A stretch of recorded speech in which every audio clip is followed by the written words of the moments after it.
Buenas tardes a todas y a todos. Empezamos con la primera mesa del Congreso. ¿Qué transparencia y cómo se implanta? En primer lugar tenemos a Alfred Peris, que es catedrático de Universidad de Matemática Aplicada en la Universidad Politécnica de Valencia. Imparte docencia en la Escuela Superior de Arquitectura, en el Máster de Investigación Matemática y en la Escuela de Doctorado. Está incluido en el top 1% de los investigadores más citados del mundo en el campo Mathematics en el periodo 2011-2021, según Clarivate Analytics, Web of Science, y también ha sido galardonado con el Premio Internacional Lucien Godot de Matemáticas otorgado por la Société Royale des Sciences de Lille. A continuación expondrá su ponencia cómo hacer posible la transparencia y auditabilidad del algoritmo. Muy bien, pues no es obligatorio, pero los ponentes perfectamente pueden casi, porque a mí, yo si no mi voz no se me entiende. Bueno, gracias. Esto, bueno, en primer lugar sí que quisiera dar las gracias a los organizadores, a los profesores Boix, Castellanos y Cotino. Yo la verdad es que eso, me sentí bastante sorprendido porque, vamos, vengo del mundo de las matemáticas, ¿no? Y además, no solamente eso, sino que soy un matemático teórico, es decir, que a diferencia, por ejemplo, de vuestra vicerrectora, que ella sí que es una matemática aplicada y ha sido la presidenta de la Sociedad Matemática Española, la Sociedad Española de Matemática Aplicada. Entonces, pero bueno, aún así he intentado hacer una presentación que sea, digamos, lo suficientemente divulgativa y eliminando, a pesar de eso, a aparecer alguna fórmula. Eso no os vais a librar, lo siento mucho, pero alguna fórmula va a aparecer. Pero bueno. Igual algunas de las cosas que cuente también, desde luego, a muchos de los presentes os resultarán familiares, y más teniendo en cuenta de los que estáis trabajando en temas que tienen que ver con inteligencia artificial, algoritmos y el ámbito judicial, ¿no? Bueno, primero quisiera empezar un poco por lo que es el concepto, ¿no?, de algoritmo, que si uno consulta la Wikipedia, pues bueno, se trata simplemente de un conjunto de instrucciones, un conjunto de reglas definidas que no pueden ser ambiguas esas reglas, que están ordenadas, van normalmente uno las programa con una línea detrás de la otra, y además se acaba, esto tiene un fin, un principio y un fin, es decir, que están limitadas, y normalmente, pues bueno, el objetivo suele ser dar solución a un problema de carácter numérico, de carácter ingenieril, etcétera, ¿no? Claro, para llevar todo esto tiene un proceso lógico interno, ¿no? Es decir, se tiene que... Los algoritmos tienen su proceso en el cual vamos pasando de una a la otra y se van aplicando cada una de las líneas de la programación, ¿no?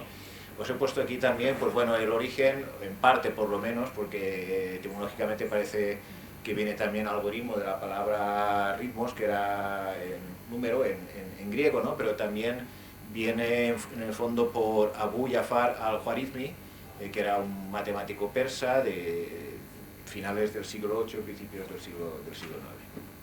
Hay una asociación matemática aquí de profesores de secundaria que tiene su nombre aquí en la Comunidad Valenciana. Bueno, dicho esto, vamos un poco, creo yo, a lo que interesaría más en el ámbito en el que estamos, que es aquello que tiene que ver con la inteligencia artificial. Dentro de los algoritmos hay un mundo enorme, ¿no? Entonces, pues, y si acaso aquello que siempre, digamos, suscita un poquito más de problemática o de polémica, ¿no?, dentro del ámbito jurídico, son aquello que está basado en aquellas redes neuronales artificiales, ¿no? Ese es uno de los ámbitos de la inteligencia artificial, porque la inteligencia artificial es evidentemente algo muy, muy amplio. Es decir, también he de hacer otra confesión, y es que tampoco soy un experto en inteligencia artificial, vuelvo a repetirme, soy un matemático teórico, pero bueno, sí que he podido hablar con gente que sí que son expertas. Por ejemplo, aquí tenemos en la Politécnica el Instituto Valenciano de Inteligencia Artificial, y bueno, gente muy potente trabajando a nivel puntero mundial en inteligencia artificial, y yo me he interesado muchas veces en las cosas que ellos hacen. Fundamentalmente, más que desarrolladores de inteligencia artificial, son usuarios de inteligencia artificial, en el sentido en que resuelven problemas con herramientas ya estandarizadas, o que más o menos son bien conocidas dentro del ámbito de computación, ¿no?, utilizando, digamos, inteligencia artificial. Lo bueno, la gracia está en buscar la aplicabilidad en distintos ámbitos. Eso sí, que eso no tiene, desde luego, digamos, nada de trivial, ¿no? Bien, ¿qué es una red neuronal artificial? Pues también aquí estamos, si buscamos en Wikipedia, buscando, digamos, lo que es esencial, ¿no? Pues tendríamos unas unidades que serían las neuronas, que están conectadas entre sí, esas neuronas, se transmiten señales, ¿vale? Tenemos una información de entrada, que son los datos que nutren a la red esta neuronal.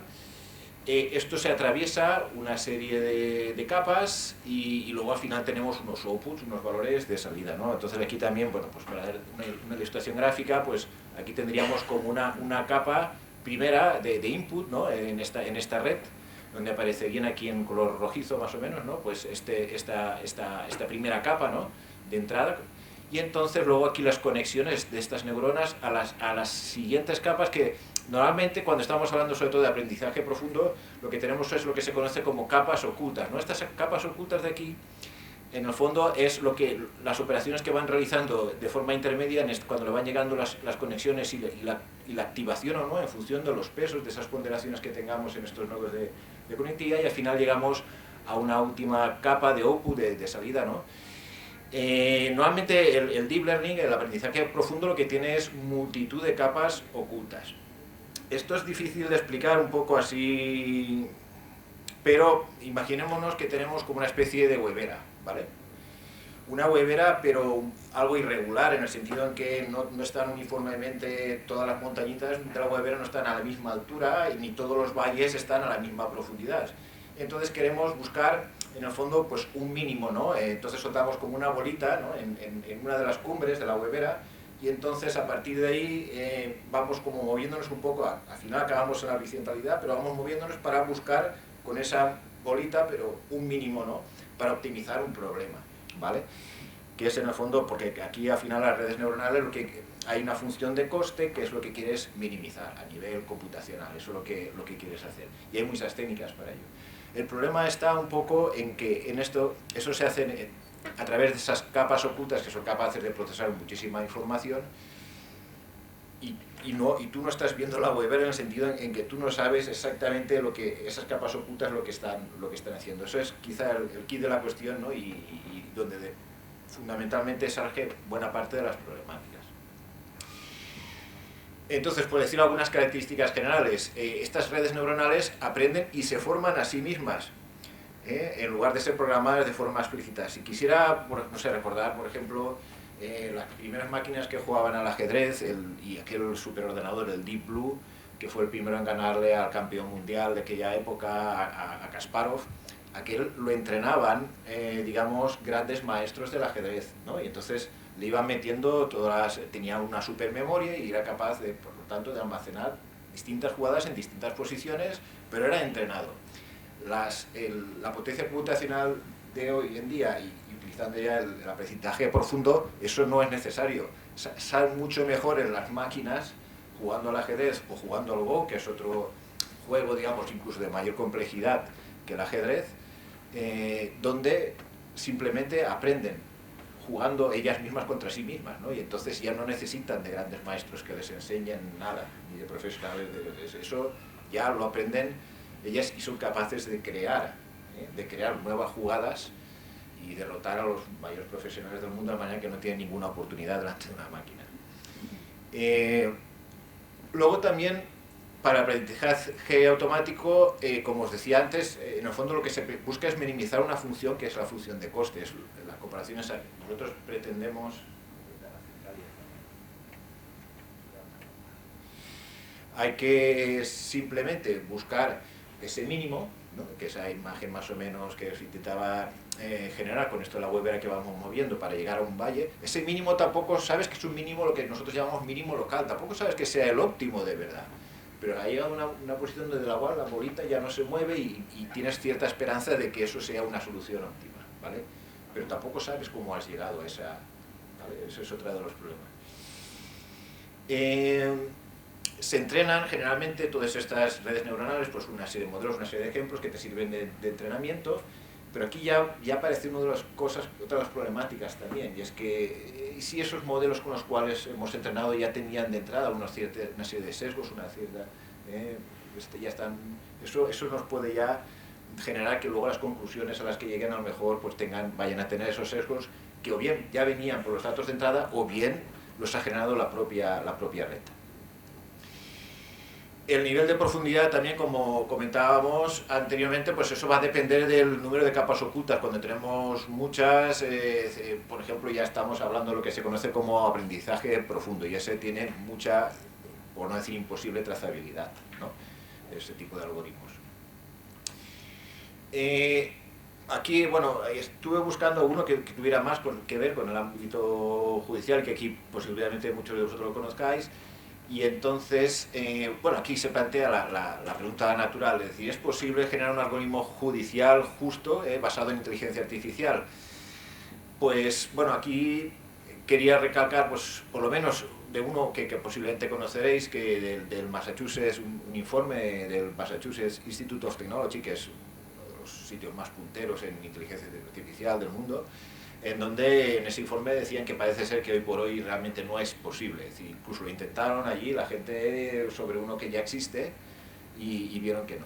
Uno que ya existe allí es el sistema en Estados Unidos COMPAS, que es un sistema que lo que hace es cuando tenemos determinada persona acusada, ¿no? que está a la espera de juicio, mientras a evaluar si tiene que estar en libertad condicional, o bueno, tiene que estar en libertad o no, la encarcelas por un si acaso porque te puede hacer algún crimen, ¿no? Y entonces, bueno, aquí en esta imagen, lo que pasa con el COMPAS es que a pesar de que, digamos, el concepto, la raza, pues, además eso es algo que legalmente en Estados Unidos no puede ser un elemento evaluable, ¿no? en este tipo de algoritmos, y el COMPAS no, en un principio no lo tiene. Sin embargo, sí que se observó que si tenías un perfil de raza negra, pues era mucho más fácil que un perfil de raza blanca, pues fueras a la cárcel en ese periodo, ¿no?, de espera, ¿no? Es decir, que aquí, bueno, aquí vemos el caso de un negro que, bueno, que ha hecho fumar marihuana y alguna cosilla más, en su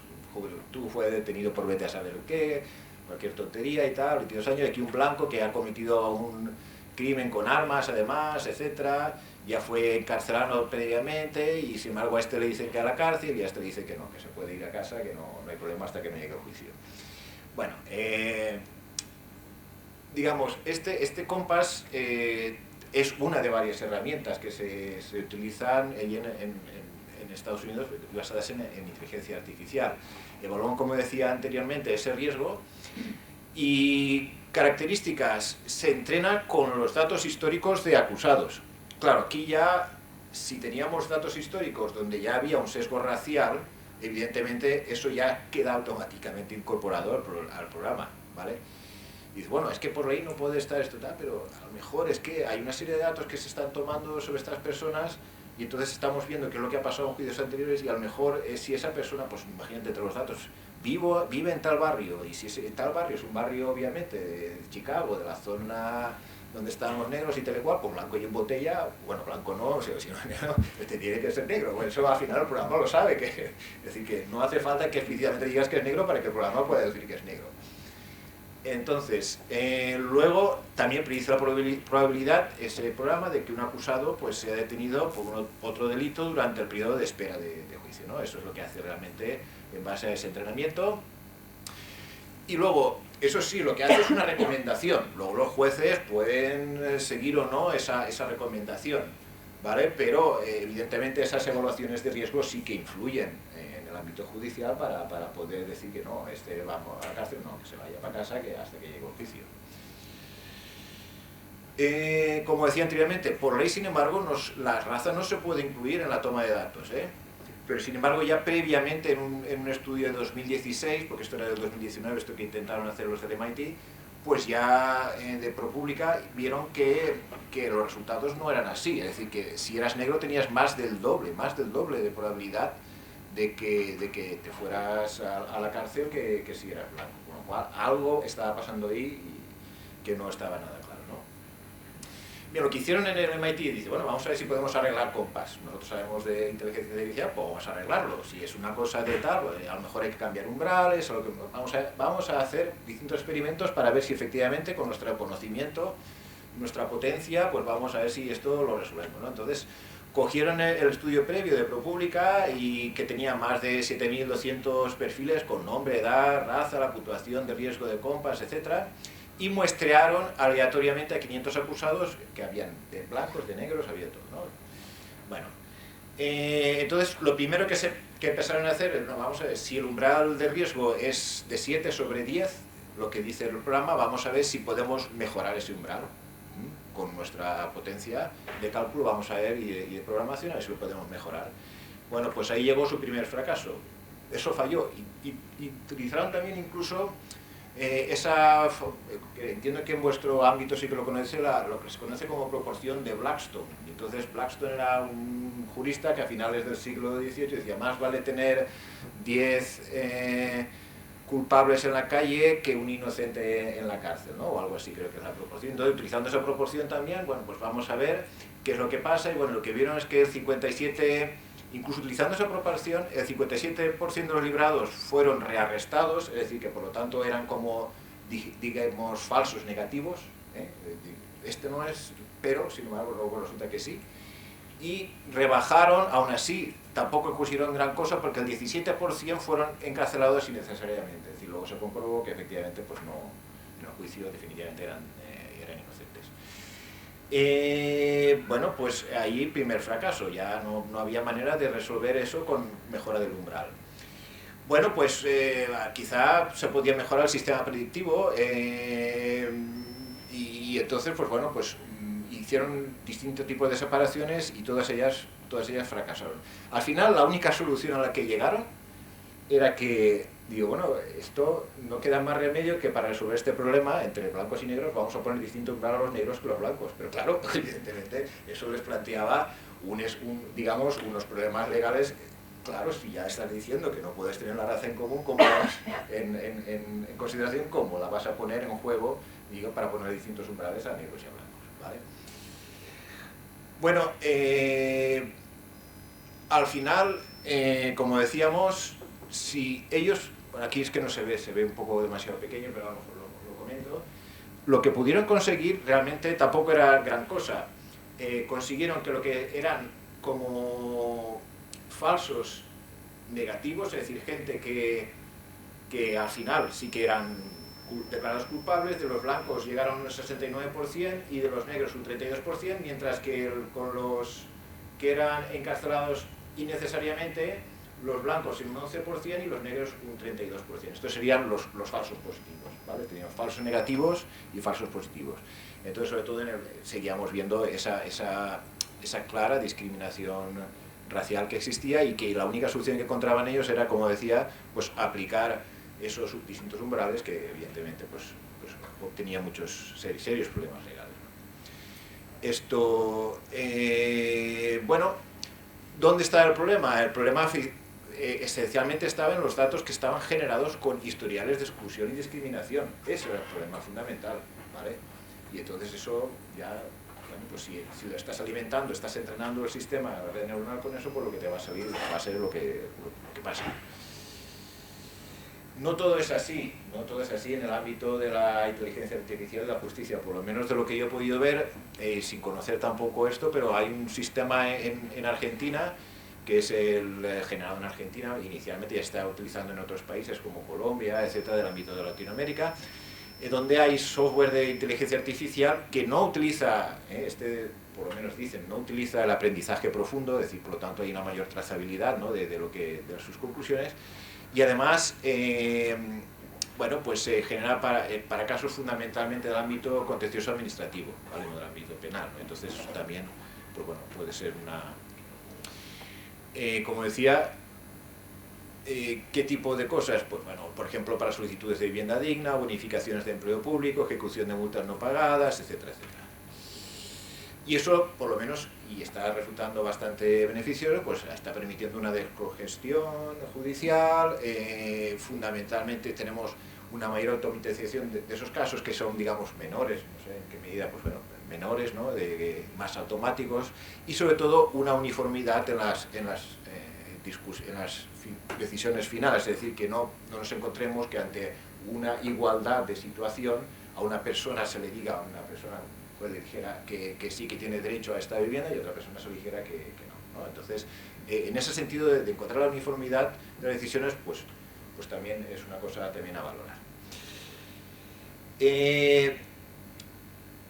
Yo, la verdad es que, como os decía antes, yo soy un matemático teórico, ¿no? Y entonces yo he hecho algunas cosas de algoritmos, de matemática aplicada, poco, fundamentalmente con la gente de ingeniería. Entonces, pensando en aquellas cosas que por lo menos fueran fáciles de explicar y fuera del ámbito de ingeniería, pues sí que en el que participé, en un proyecto en el que participé recientemente, fue en el visor de espacios urbanos sensibles, que sirve para la regeneración urbana en la Comunitat Valenciana. Esto fue un encargo de la Consellería de Habitatge y Arquitectura Bioclimática, que realiza para este visor al Instituto Valenciano de la Edificación y a la Universidad Politécnica de Valencia, fundamentalmente la gente del ámbito de urbanismo. Desaparecía, doy clase en la Escuela de Arquitectura, pues bueno, tengo bastante contacto allí con los urbanistas, ¿no? Y entonces, pues bueno, ellos tenían ya unas ideas iniciales y me plantean pues que yo revise la parte matemática de los algoritmos y tal, a ver cómo podíamos eso, pues muchísima información y a ver cómo lo podíamos eso manejar, ¿no? La idea de ese visor es al final definir políticas que lo que hacen es evaluar, ¿vale? Y priorizar aquellas intervenciones en el ámbito urbanístico dentro de las distintas localidades de la Comunidad Valenciana. A partir de ahí también se otorgan unas ayudas, etcétera, que se basan precisamente en esas indicaciones que aparecen dentro de ese visor. Lo que se hace es, de todas las secciones censales de la Comunidad Valenciana, lo que hacemos es una serie de valoraciones donde se utilizan esencialmente medias ponderadas. Medias ponderadas por una serie de pesos, es decir, tenemos una serie de factores, 4 factores, de ámbito socioeconómico, urbanístico, etcétera, y una serie de variables, 9, que cada una de ellas está normalizadas de 0 a 3 en cada sección censal, y así tenemos toda la Comunidad Valenciana con todas sus secciones censales con una valoración concreta, ¿no? Y luego los pesos que tienen cada una de esos ítems, de esos 13 ítems que aparecerían ahí. Todo, absolutamente todo, es público. Uno se va al visor de espacios urbanos sensibles y tiene los pesos, tiene los criterios, tiene los datos, tiene absolutamente todo. Y yo creo que eso es algo, digamos, esencial.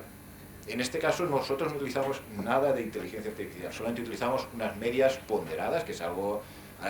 Ahora ya os he dicho que se has avisado, que aparecería una formulita, ahora vamos a aparecer una formulita, pero bueno, y además yo creo que aquí hay otro aspecto también muy importante, es decir, nos basamos en informes de expertos en sus ámbitos, en el ámbito económico, en el ámbito urbanístico, informes que además los facilita el Instituto Nacional de Estadística, etcétera, y son todos ellos...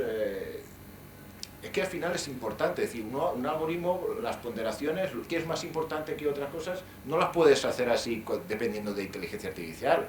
Tienes que tener la parte humana, la parte experta, en cada uno multidisciplinar además, en cada uno de los ámbitos, que te estén asesorando para saber y que tú sepas entonces a partir de ahí cómo implementar todo eso para meterlo en el algoritmo, ¿no? Bueno, aquí también al final lo que tenemos es, si vais al visor, que eso está ahí, dentro del Instituto Cartográfico Valenciano, pues os aparecería las capas correspondientes y los 4 tipos, la extrema, ¿no?, o polivulnerabilidad, que estaría en rojo, pues aquí podéis hacer zoom y entonces ver en qué secciones censales tienen esa calificación, esas tienen por lo tanto una mayor necesidad de intervención urbana, etcétera, y luego ya van decreciendo los colores y se puede hacer ya información también en cada una de las fichas de las secciones censales y saber exactamente qué es lo que ocurre en cada una de estas. Aquí es la fórmula, ¿vale? Esto es un índice de vulnerabilidad de una determinada sección censal, la iésima, ¿no? Pues aparece aquí un factor simplemente de normalización para que esté todo entre 0 y 100 al final, cada sección censal, y una serie de ponderaciones donde tenemos unos sumatorios para que todo esto esté normalizado y al final una media ponderada donde cada factor tiene un peso y cada uno de ellos pues va a tener una valoración también, es decir, este es el índice de vulnerabilidad de esa sección y cada uno de los pesos que son públicos, para cada uno de los factores y variables también, y cómo se llegan a esos valores también, es decir, todo eso está explicado en los informes correspondientes. Bueno, pues no sabéis la cantidad de cosas que se pueden hacer con algo tan sencillo que esto lo puedes implementar en una hoja de Excel sin necesidad de utilizar inteligencia artificial. Es que a veces nos estamos aquí intentando matar moscas a cañonazos, utilizando sistemas totalmente de caja negra, cuando hay veces en que con una buena colaboración entre asesores entre expertos en cada uno de los ámbitos que puedan involucrar, ¿no? En este caso, pues necesitábamos gente de economía, gente de tal, informes del INE, etcétera, pues los pones todos estos en común y al final, oye, pues este tipo de cosas pueden funcionar con una matemática bastante sencillita, porque aquí la parte matemática es, no digo que totalmente trivial, pero es bastante fácil, sobre todo muy explicable y trazable totalmente. Allá, para acabar, para las conclusiones que quería de alguna forma comentar, yo creo que evidentemente todo algoritmo debe de ser auditable por terceros, eso también es muy importante, es decir, que cualquier cosa, sobre todo cuando se utiliza en el ámbito público, tienes que poderla auditar, pues evidentemente también accediendo a los datos que nutren esos algoritmos, claro. Intentar evitar a la medida de lo posible aquellos algoritmos de inteligencia artificial cuando no es necesario. Si no es necesario, ¿para qué la gastas? Porque está de moda. No sé. Y desde luego con suficientemente, si tienes que hacerlo, pues que si a no ser que no tenga suficiente transparencia, especialmente si estamos hablando de aprendizaje profundo, donde hay muchas capas ocultas.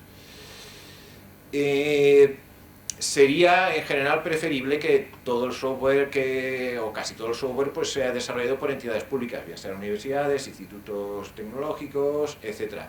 Y si no puede ser, porque lo desarrollan, se lo encargan a una determinada empresa, oye, pues que no sea el típico encargo en una empresa, que esa empresa hace el encargo, no te da los datos después de cómo ha hecho las cosas, no te da los detalles, ese día llega un momento en que ya la administración ha cerrado ya, digamos, ¿no?, la relación con esa empresa y te quedas con un producto ya hecho en el cual no sabes cómo se llega a determinadas cosas, eso está ocurriendo, ¿no? Y entonces eso deberíamos de evitarlo también, ¿no?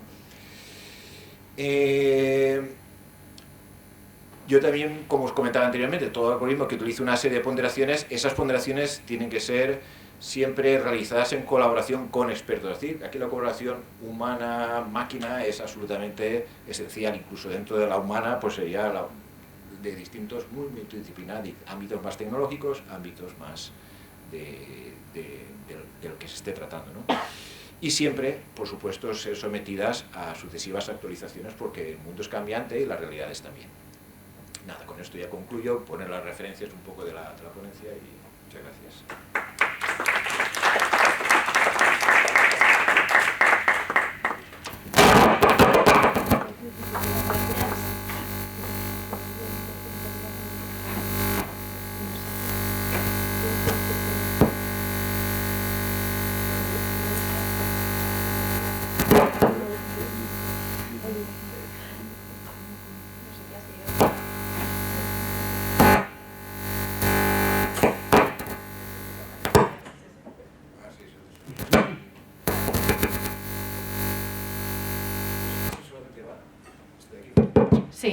Sí que funciona, ¿no? Sí. Vale. A continuación, bueno, muchas gracias. A continuación tenemos a Juan Manuel Bellotto, es ingeniero técnico en informática de gestión por la Universidad Politécnica de Madrid, director de guía en Odiseya, es consultor y asesor de estrategia e innovación digital, experto en la aplicación a negocio de tecnologías web y móvil. Y actualmente también es aprendiz, está formándose en tecnologías emergentes como blockchain e inteligencia artificial. Lleva más de 20 años en innovación digital, tanto en startups como en empresas multinacionales, donde siempre ha tratado de crear soluciones prácticas y transformadoras de negocio. Entre sus muchos logros profesionales cabe destacar que fue cofundador de Vision Rent, la primera agencia de viajes online en España, o que en el año 2020 fue galardonado con el Fire Hydrant Award del MIT. A continuación nos presentará su ponencia ¿Qué hacen las grandes tecnológicas para lograr la explicabilidad y transparencia de sus algoritmos? Sí, es aquí. Sí.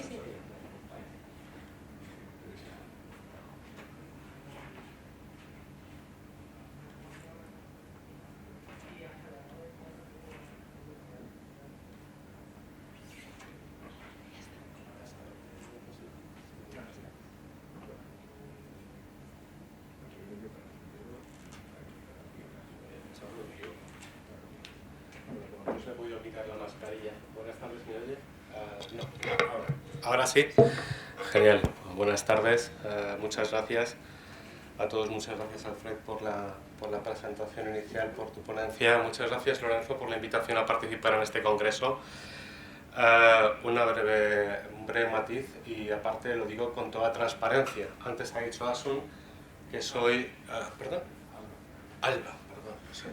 bueno, Adrián, que está por aquí, creo que ya conoce mi problema con los nombres y las caras, ¿no? Por tanto, disculpa, Alba, ha dicho aprendiz, y aparte lo digo con toda humildad, puesto que el hecho de decir, desde mi punto de vista al menos, que hoy en día es experto en determinadas tecnologías emergentes, de las cuales realmente no hay un ejercicio extenso de aplicabilidad, incluso de conocimiento técnico, pues es desde mi punto de vista un poco atrevido, ¿no? Por tanto, me considero un aprendiz, como lo he sido realmente toda mi vida, que he estado dedicado a la innovación y por tanto he estado teniendo que aprender de cosas constantemente, ¿no?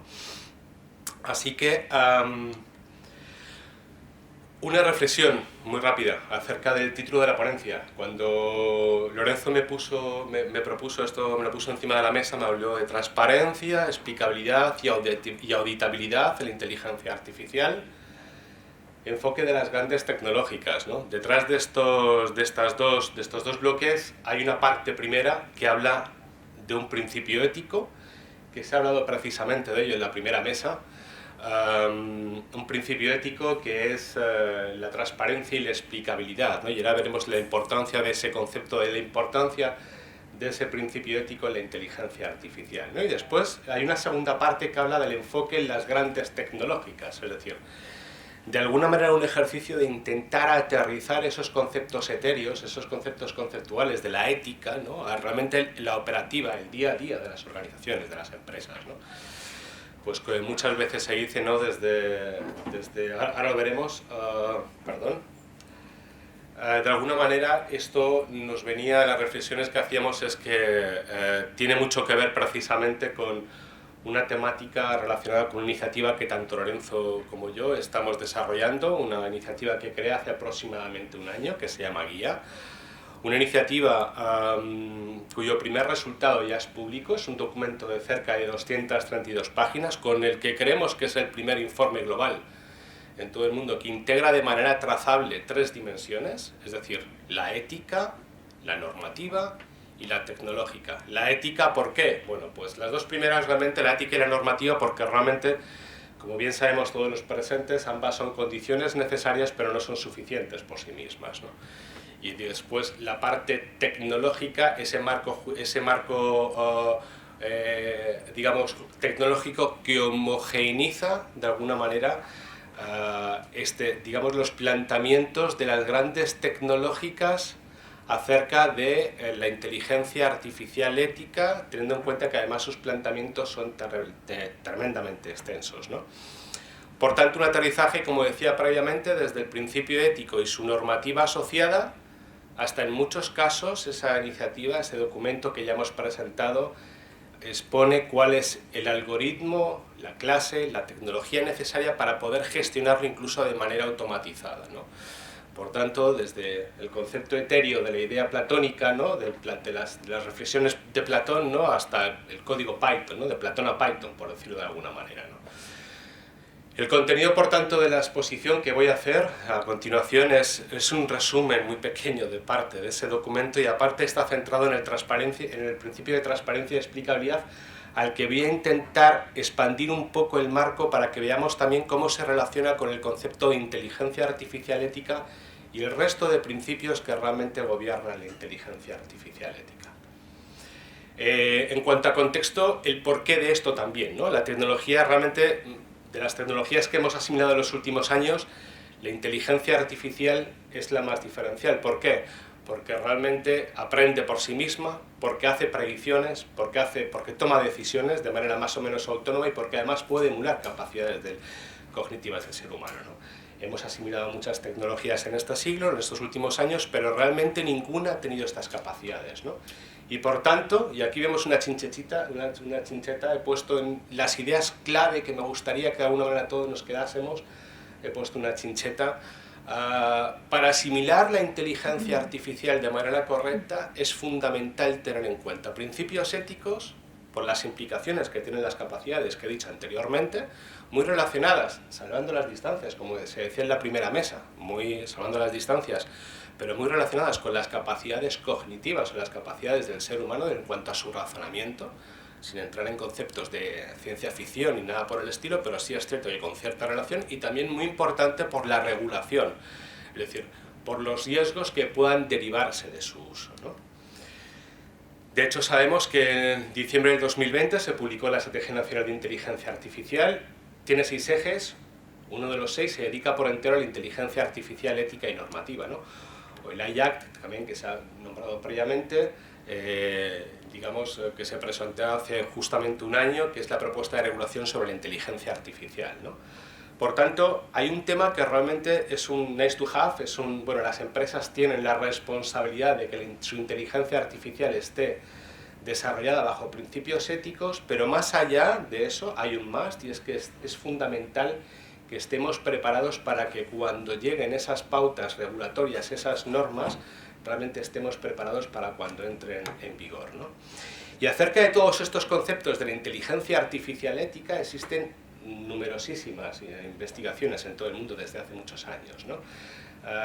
Sin embargo, la conclusión sigue siendo la misma a la que llegó un informe famoso de Harvard, ¿no?, de 2020, que analizaba 36 iniciativas globales, donde al final su conclusión era: esto está muy bien, pero hace falta algo más que un conjunto de principios éticos para que esto realmente las empresas sepan cómo operativizarlo en su día a día, ¿no?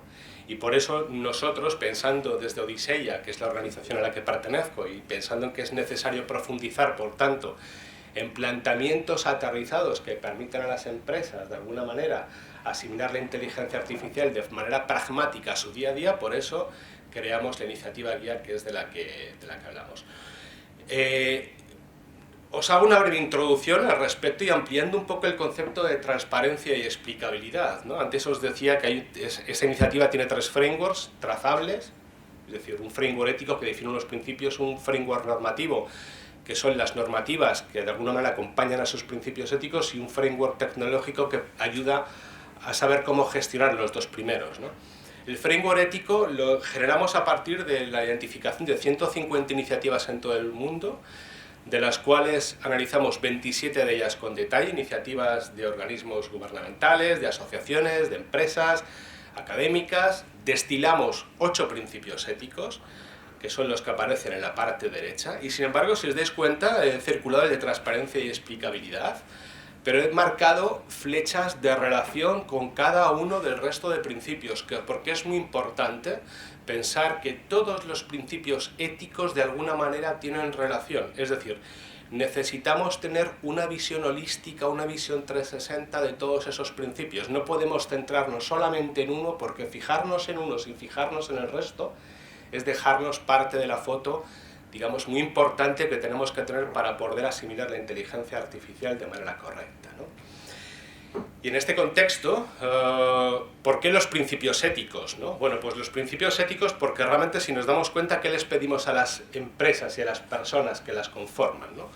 Pues para empezar, que sean transparentes y que puedan explicar sus razonamientos. Creo que es lo principal que todos pedimos, ¿no? Pero es que además de esto, les pedimos que su actividad no esté sujeta a estereotipos de ningún tipo, ni por sexo, ni por raza, ni por lugar de nacimiento, etcétera, etcétera, ¿no?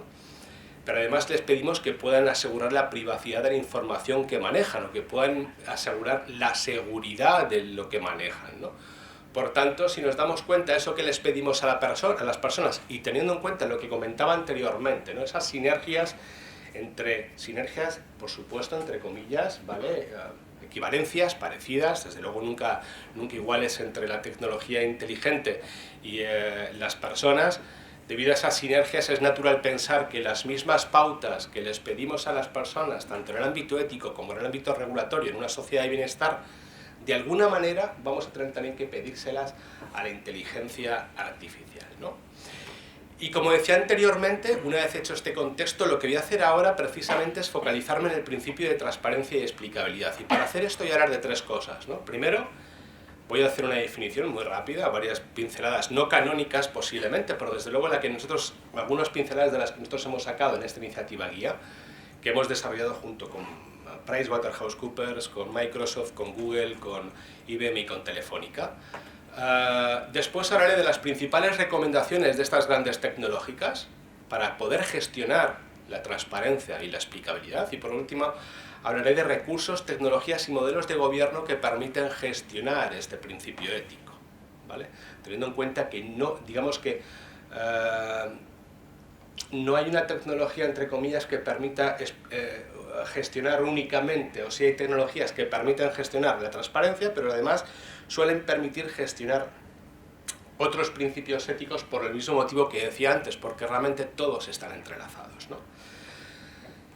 Como decía anteriormente, la transparencia y explicabilidad son fundamentales, y ahora ya nos centramos en la transparencia y explicabilidad, ¿no?, que es de lo que va además precisamente este congreso, y es que estos, si hablamos en términos humanos, si nos damos cuenta, son fundamentales en nuestras relaciones interpersonales. Es decir, estoy seguro que ninguno de los aquí presentes somos capaces de generar consenso universal cuando proponemos algo, ¿no? Es muy difícil generarlo. Sin embargo, si somos transparentes y explicamos bien, aunque no haya un consenso, por lo menos generamos confianza, ¿no? Y ese tema es fundamental, porque esa transparencia y esa explicabilidad, por tanto, si lo llevamos ahora a la inteligencia artificial, hemos de darnos cuenta que la transparencia y la explicabilidad son la base para que realmente tengamos confianza en la inteligencia artificial, ¿no? Y estos principios son fundamentales para poder comprender y poder auditar cuando sea necesario las capacidades de la inteligencia artificial y sus mecanismos de razonamiento, y esto es muy importante, y de aprendizaje, para que las personas que al final tienen que tener el control, independientemente del nivel de control que tengan, que es una cosa que después comentaremos, esas personas al final, digamos, puedan confiar en la información que maneja, en cómo la procesa para generar predicciones y poder tomar decisiones, y muy importante, en su proceso de aprendizaje. ¿Por qué las empresas tecnológicas? Bueno, porque son digamos, las empresas, son el primer eslabón de la cadena, ¿no?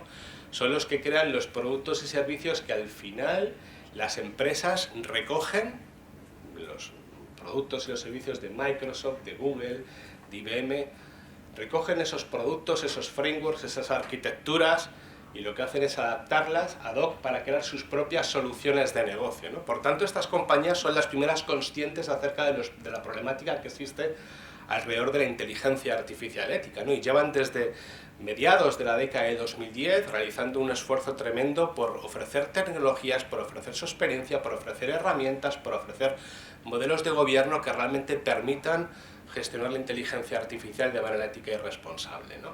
Y por tanto sus recomendaciones y sus herramientas son fundamentales para que, digamos, de alguna manera las empresas puedan aplicar en su día a día esos conceptos etéreos que de alguna manera se llevan desarrollando académicamente durante décadas, ¿no? Por tanto, es el momento de divulgar sus enfoques de las tecnológicas y, más importante, aterrizar estos conceptos, verticalizarlos al día a día de las empresas sectoriales. Es decir, los conceptos éticos, los conceptos normativos los sabemos, pero también los éticos, que están muy relacionados lógicamente con la normativa, no son iguales en un sector regulado que en un sector no regulado, en un sector salud que en un sector seguros que en un sector industrial. Y hay mucha diferencia entre ellos. Por tanto, es muy importante aplicarlo a la realidad, al día a día, a las particularidades del sector, ¿no? Una vez que he hecho un poco esta introducción, voy a hablar, es un decálogo. De este informe guía tan extenso, hay una parte que habla precisamente de recomendaciones, de las recomendaciones que hacen estas tecnológicas, y he hecho un resumen, digamos un decálogo de las principales recomendaciones que ellos ponen encima de la mesa. Y la primera es justamente la que os comentaba, ¿no? Visión de negocio, es decir, estamos asimilando una nueva tecnología que ya nos resulta complicado aplicarla a nivel de negocio, es decir, muchas veces, antes lo decía Alfred, ¿no? Buscamos incluso arcos de iglesia porque queremos utilizarla a toda costa, y realmente lo que estamos midiendo cuál es el punto en el que realmente tenemos que aplicar esa tecnología, de qué manera tenemos que aplicarla al negocio. Eso ya es complicado. Bueno, pues si vamos a las derivadas, como pueda ser precisamente el tema de la inteligencia artificial ética, es más complejo todavía, ¿no? Por tanto, es fundamental en este caso conocer cuáles son las necesidades de negocio en el ámbito de la transparencia y la explicabilidad, es decir, identificar cuáles son las necesidades clave en el negocio acerca de la transparencia y de la explicabilidad, y muy importante, y después lo recogeré, cuáles son los límites de esa transparencia y de explicabilidad, ¿no? Segundo aspecto muy importante, en toda la vida de la inteligencia artificial, es decir, desde que se diseña hasta que está en producción, está en funcionamiento, pasando por su implementación, por su construcción. Y resalto la parte de funcionamiento porque la inteligencia artificial tiene un matiz muy sutil respecto a otras tecnologías. Sabemos que cualquier software requiere de mantenimiento, pero realmente es un mantenimiento estable en términos de que se va a comportar de manera más o menos igual, ¿no? Una tecnología inteligente, de alguna manera, va aprendiendo con su funcionamiento y en ese proceso de aprendizaje puede desviarse bastante respecto de cuáles son sus objetivos o su comportamiento, ¿no? De igual manera, en la primera mesa se hablaba del ejemplo de Microsoft, que es tan famoso, ¿no? Bueno, pues de alguna manera es muy importante gestionar ese principio de transparencia y explicabilidad en todo el ciclo de vida de las soluciones inteligentes, ¿no? Y ya existen algoritmos que permiten explicar una solución inteligente en todo el ciclo de vida. Desde el entrenamiento, es decir, el análisis de los datos, el entrenamiento del modelo, el despliegue del mismo y cuando está en producción, ¿no? Esto, de hecho, es un conjunto de algoritmos que utiliza IBM en este caso, ¿no? Otra parte importante, digamos, la transparencia y la explicabilidad en los datos y en el modelo. En los datos, o sea, siempre damos por hecho que en el modelo, ¿no? Pero es muy importante que cuanto mayor entendimiento tengamos de los datos, mejor vamos a comprender cómo se comporta, por qué tiene ese comportamiento el modelo, ¿no? Y de alguna manera es fundamental conocer no solamente el modelo, sino también saber explicar cuáles son, digamos, las características principales de los datos que maneja el mismo, ¿no?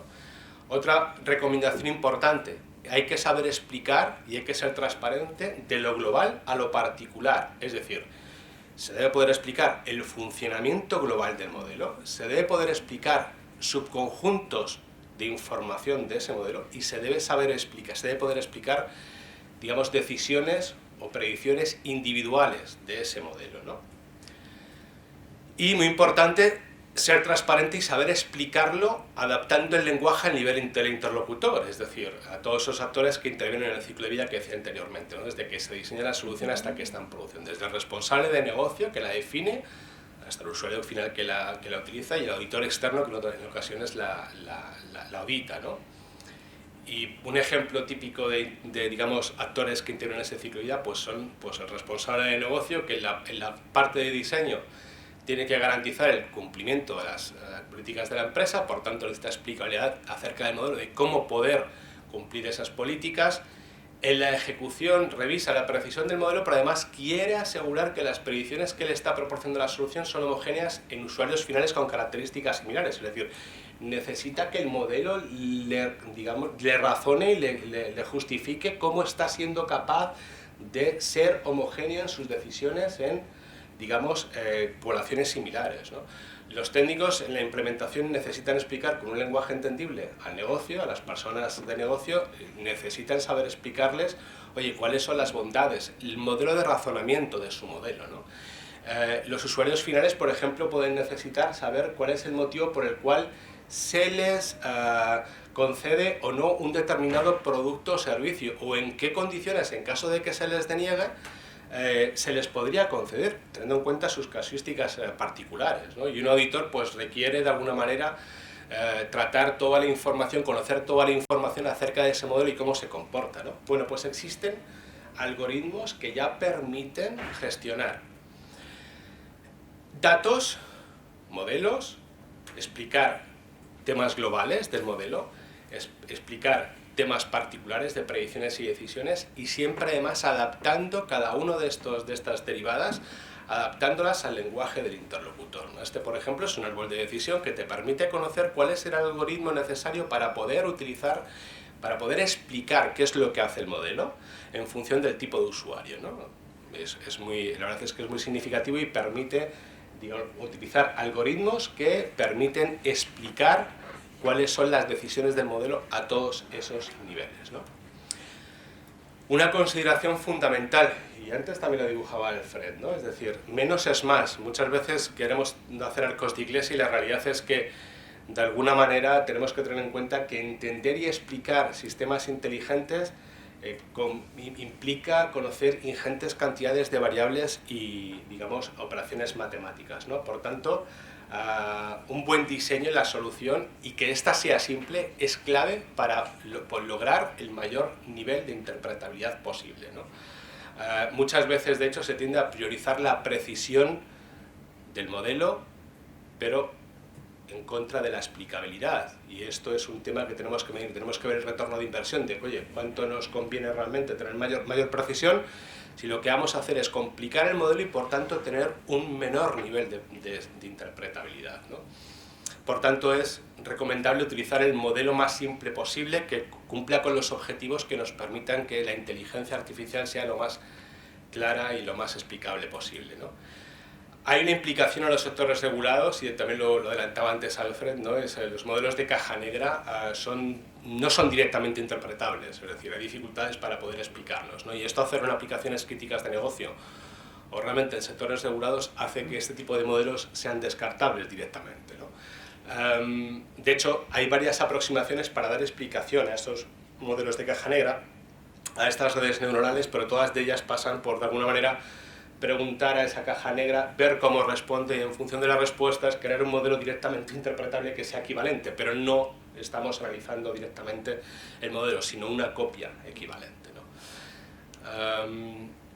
Las explicaciones tienen que ser claras y prudentes, y esto es muy importante.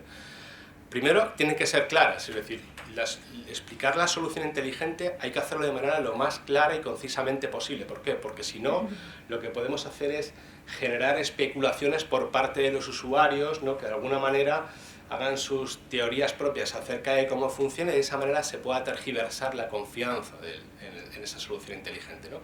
Y muy importante, hay que ser prudentes. Yo creo que de alguna manera, antes ha dicho en algún momento, hay que ser prudentes porque si no, primero generan más confusión. Es decir, si no somos prudentes y no somos claros, podemos generar más confusión, pero es que además podemos poner en riesgo la seguridad del sistema, podemos hacer que por ser excesivamente transparentes el sistema se vuelva vulnerable, o incluso podemos llegar a poner encima de la mesa información privada y confidencial, ¿no? Y en estos casos, donde necesitamos de alguna manera dar información adicional que consideremos que el algoritmo no tiene por qué explicar de manera directa, el modelo inteligente no tiene que explicar de manera directa, hay que considerar alternativas más procedimentales, ¿no? Un tema que también creo que ha salido, ¿no? Usar causalidad y minimizar las correlaciones. Me explico. Dos variables pueden tener una alta, digamos, correlación, pero pueden no ser causa de la otra. Y un ejemplo muy sencillo es utilizar directamente la estatura de una persona. Es causalidad si yo digo esta persona con más de 1,70 o menos de 1,70 no puede entrar a esta atracción de feria, ¿no? Pero si lo hago a través de la edad, es decir, si hago una correlación teórica, esto realmente puede generar, digamos, conclusiones erróneas, ¿no? Y esto que estamos hablando, si os dais cuenta, de dos simples variables en un caso muy sencillo, cuando hablemos de una inteligencia artificial que maneja cientos, miles de variables y muchos casos distintos, intentar establecer muchas correlaciones es muy complejo, es muy peligroso y aparte es una potencial fuente de sesgo, ¿no? Que es el problema que ocurre cuando no incurrimos en el principio de equidad, ¿no? Y luego, muy importante, hemos visto como muchas de estas recomendaciones son gestionables desde la tecnología, ya sea automatizándolas mediante herramientas o bien mediante modelos de gobierno, digamos mediante decisiones acerca del diseño de la misma, pero más allá de esto, lo que tenemos que tener en cuenta es que todos los principios éticos, incluidos el de transparencia y explicabilidad, son necesarios gestionarlos mediante modelos de gobierno, ¿no? Y por último, muy rápido, no me voy a detener en la parte de la izquierda porque me acaban de decir que ya casi no tengo tiempo, entonces aquí he puesto un listado simplemente de cuáles son tecnologías, bueno, están diferenciadas entre software, es decir, software que automatiza, en este caso, la explicación y la transparencia, ¿no? A la izquierda tenéis software o herramientas metodológicas que permiten gestionar, en el caso de Google, la explicabilidad y la transparencia. Pero como os decía anteriormente, estas empresas, y ahora tenemos los de Microsoft y las de IBM, tienen muchas más herramientas. Me he centrado en aquellas que tienen, digamos, el principio de transparencia y explicabilidad como más core. Pero la realidad es que la mayor parte de estas herramientas no gestionan únicamente un principio, sino que gestionan varios. De ese árbol que veíamos anteriormente, la equidad, el sesgo, la seguridad, la privacidad, estas herramientas gestionan varios de estos principios a la vez, porque realmente es necesario tener una visión holística de los principios éticos, no quedarnos únicamente con uno, ¿no? Y estas son algunas de esas herramientas, ¿no? Estas son las de IBM, algunas podéis ver que tienen más, otras que tienen menos, simplemente es por el nivel de granularidad que que tienen sus productos no porque unos tengan más estudios que otros o más avanzados, sino realmente es porque hay algunos que toman la decisión de tener productos más atómicos que otros y otros que ofrecen productos más extensos, ¿no? Y luego está el caso de Telefónica, que es una empresa, como decía anteriormente, todos los principios, como decía, muchos de los principios se pueden gestionar de manera automática con tecnologías o con herramientas metodológicas, pero hay una realidad, es que todos los principios, entre ellos el de transparencia y explicabilidad, se pueden gestionar mediante modelos de gobierno. Y Telefónica es una empresa pionera a ese respecto. Telefónica es una empresa que de alguna manera es capaz en la creación de todos sus productos y servicios inteligentes de hacerlo de manera transparente y explicable, atendiendo además a un principio que para ellos es fundamental, que es el de privacidad, ¿no?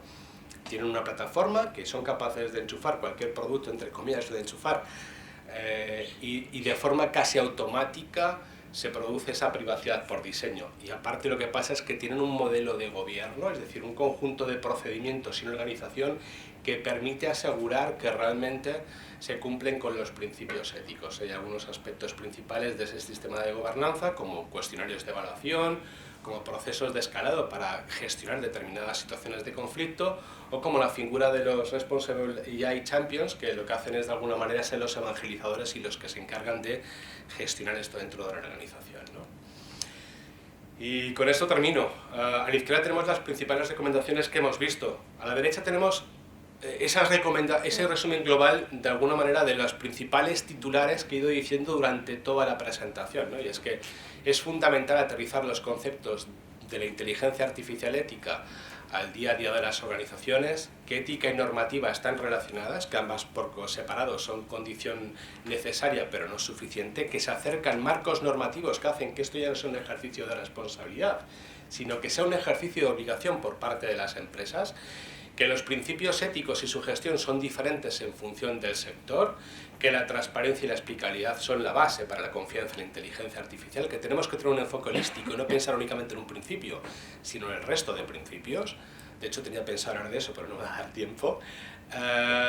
Que la experiencia de las tecnológicas es fundamental porque ellas se llevan pegando con esto desde hace tiempo, que la mayor parte de las herramientas para la gestión de principios éticos sirven para gestionar no uno de ellos, sino varios, porque siguen el mismo enfoque de gestión holística, de que tengo que ver igual la transparencia y la explicabilidad a la vez que, por ejemplo, que ver el sesgo para, de alguna manera, para poder saber explicar cómo mi modelo no incurre en sesgos y, por tanto, tiene el principio de equidad, ¿no? Que la gestión de algunos principios se puede automatizar, ¿no?, con tecnología, pero que todos se pueden gestionar mediante modelos de gobierno y tienen que ser automatizados, gestionados mediante modelos de gobierno, y que la aplicación empresarial es un completo terreno inexplorado, hay que abrir camino, ¿no? Por tanto, estas empresas, que son las que os decía anteriormente, que han colaborado con nosotros, son conscientes de ello y estamos entre todos abriendo camino en toda esta disyuntiva, en toda esta problemática acerca de la inteligencia artificial y los conceptos éticos, ¿no? Y con esto, pues, espero haber tenido el tiempo.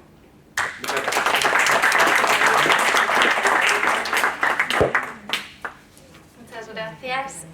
A continuación tenemos al profesor Lorenzo Cotino, que es catedrático de Derecho Constitucional aquí en la Universidad de Valencia.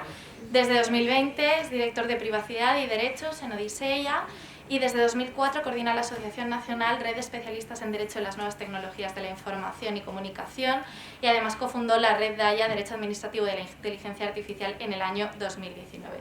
Es autor de más de 100 publicaciones, entre las que cabe destacar, entre otras muchas, Big Data e Inteligencia Artificial, una aproximación a su tratamiento jurídico desde los derechos fundamentales, o más recientemente un análisis crítico constructivo de la propuesta de reglamento de la Unión Europea por el que se establecen normas armonizadas sobre la inteligencia artificial, del que es coautor con otros miembros de Odiseya.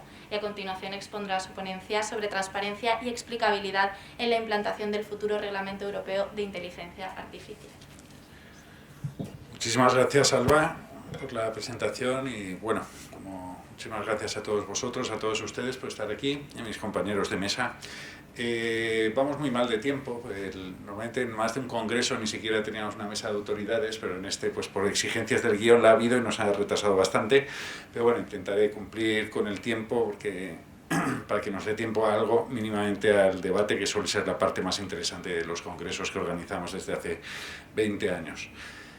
Bien, me voy a ceñir al tema del título, es la transparencia en el futuro reglamento de inteligencia artificial, porque obviamente hay más mesas que van a poder explicar desde la perspectiva jurídica estas cuestiones y se han adelantado ya muchas... todos los que estamos aquí pues sabemos a qué hacemos referencia con la transparencia. Este año el título pues lo hemos añadido la explicabilidad, auditabilidad, iba a poner también la palabra trazabilidad, pero hubiera quedado excesivamente largo. Digamos que está en un conjunto dentro del concepto de transparencia pues se integran todos estos conceptos que como principio ético, pues la mayoría de los principios éticos relativos a la inteligencia artificial vienen de antiguo, de la biomedicina, pero sí que es cierto que la transparencia es nuevo. Es un principio nuevo dentro de este ámbito tecnológico y como ha insistido varias veces Juan Manuel Bellotto, pues hay una interacción clara porque es un principio transversal, porque es que esencialmente la transparencia, auditabilidad, explicabilidad, trazabilidad es un instrumento para poder probar, demostrar, controlar, auditar, que se cumplen el resto del principio. Si esta visión instrumental no es nueva, el ámbito de la transparencia en el sector público y privado pues es antiguo, y bueno, pues parte de la premisa un poco del que avisa no es traidor, no es que sea mejor, pero el que avisa o el que informa, pues ya al menos pues a partir de ahí pues se pueden realizar otras acciones, sobre todo para el control en el ámbito tecnológico. Bien, se ha mencionado la recomendación de UNESCO, que es un logro bastante importante a nivel internacional de consolidar que hay un consenso respecto a estos principios. No voy a entrar en la diferente visión que hay de la ética de la inteligencia artificial en el mundo, pero sí que es cierto pues, que hay varias regiones en el mundo y la Unión Europea se destaca en este ámbito con la llamada ética Made in Europe, la inteligencia artificial Made in Europe, que básicamente es confiable pues porque está diseñada para cumplir con los principios éticos. A diferencia de otras regiones del mundo, como puede ser China o Asia, donde la percepción de la privacidad pues, es mucho menor, la percepción de los derechos humanos, etc., es también mucho menor, o la visión de otra gran región en el ámbito de la inteligencia artificial, que es Estados Unidos, que básicamente pues, sí que hay respeto de principios democráticos y derechos, pero hay una primacía, digamos, del desarrollo económico, sino además que tienen una de las matrices importantes en el desarrollo de la inteligencia artificial. Pero bueno, es un gran logro en la UNESCO, en los apartados 37 siguientes, pues hace referencia a la transparencia, a la explicabilidad. Me gustaría recordar, aunque fuera muy básicamente, pues, que otros ámbitos ya existentes, no del futuro reglamento de inteligencia artificial, que exigen transparencia y explicabilidad. El primero de ellos, pues el marco de protección de datos. La normativa de protección de datos es prima hermana del ámbito de la inteligencia artificial, porque en muchos casos, no en todos, la inteligencia artificial trata datos que son personales y en esa medida pues, se le aplica la normativa de protección de datos. Pero es que además la normativa futura de inteligencia artificial se ha inspirado en muy buena medida en el ya conocido marco jurídico de la protección de datos. En este sentido me gustaría recordar, pues bueno, muy básicamente la transparencia es un principio básico de la protección de datos. Básicamente todo aquel que trate datos personales tiene que ser transparente y debe informar de qué trata datos personales, qué tipo de datos personales trata, con qué finalidad, quién los va a gestionar, etcétera, etcétera. Ello es una garantía también preventiva que permite tener en cuenta pues, quién va a tratar nuestros datos para luego poder ejercer nuestros derechos o verificar que cumple con sus obligaciones. También pues, la transparencia, la privacidad en el diseño, pues, genera también las obligaciones de proactividad al que trata datos personales.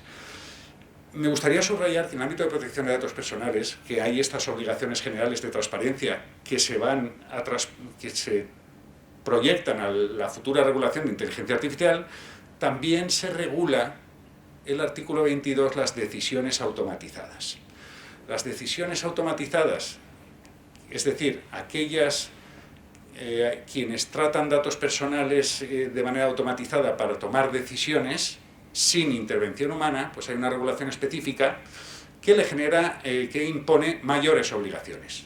Se superponen sus obligaciones generales de tratar datos personales, que son muchas, con deberes específicos. ¿Cuáles? La explicabilidad y la mayor transparencia. Es decir, si tienes un sistema automatizado que toma decisiones sin intervención humana, tienes que garantizar un derecho a que esa persona que recibe esa decisión tenga una explicación del por qué se ha adoptado esa medida. Y de hecho me gustaría subrayar que, por ejemplo, la Agencia Española de la Protección de Datos ya ha derivado concretamente las obligaciones, ya ha concretado las obligaciones de esa transparencia y explicabilidad de protección de datos, que no es normativa futura, sino es actual. Y lo ha concretado en su guía sobre inteligencia artificial y señala pues, que habrá que informar en esos casos de decisiones solo automatizadas sobre el detalle de los datos empleados para la toma de decisión. No solo la categoría, sino y también los plazos de uso de los datos, la importancia que cada tipo de datos tiene en la toma de decisión. Insisto, esto es derecho actual exigible.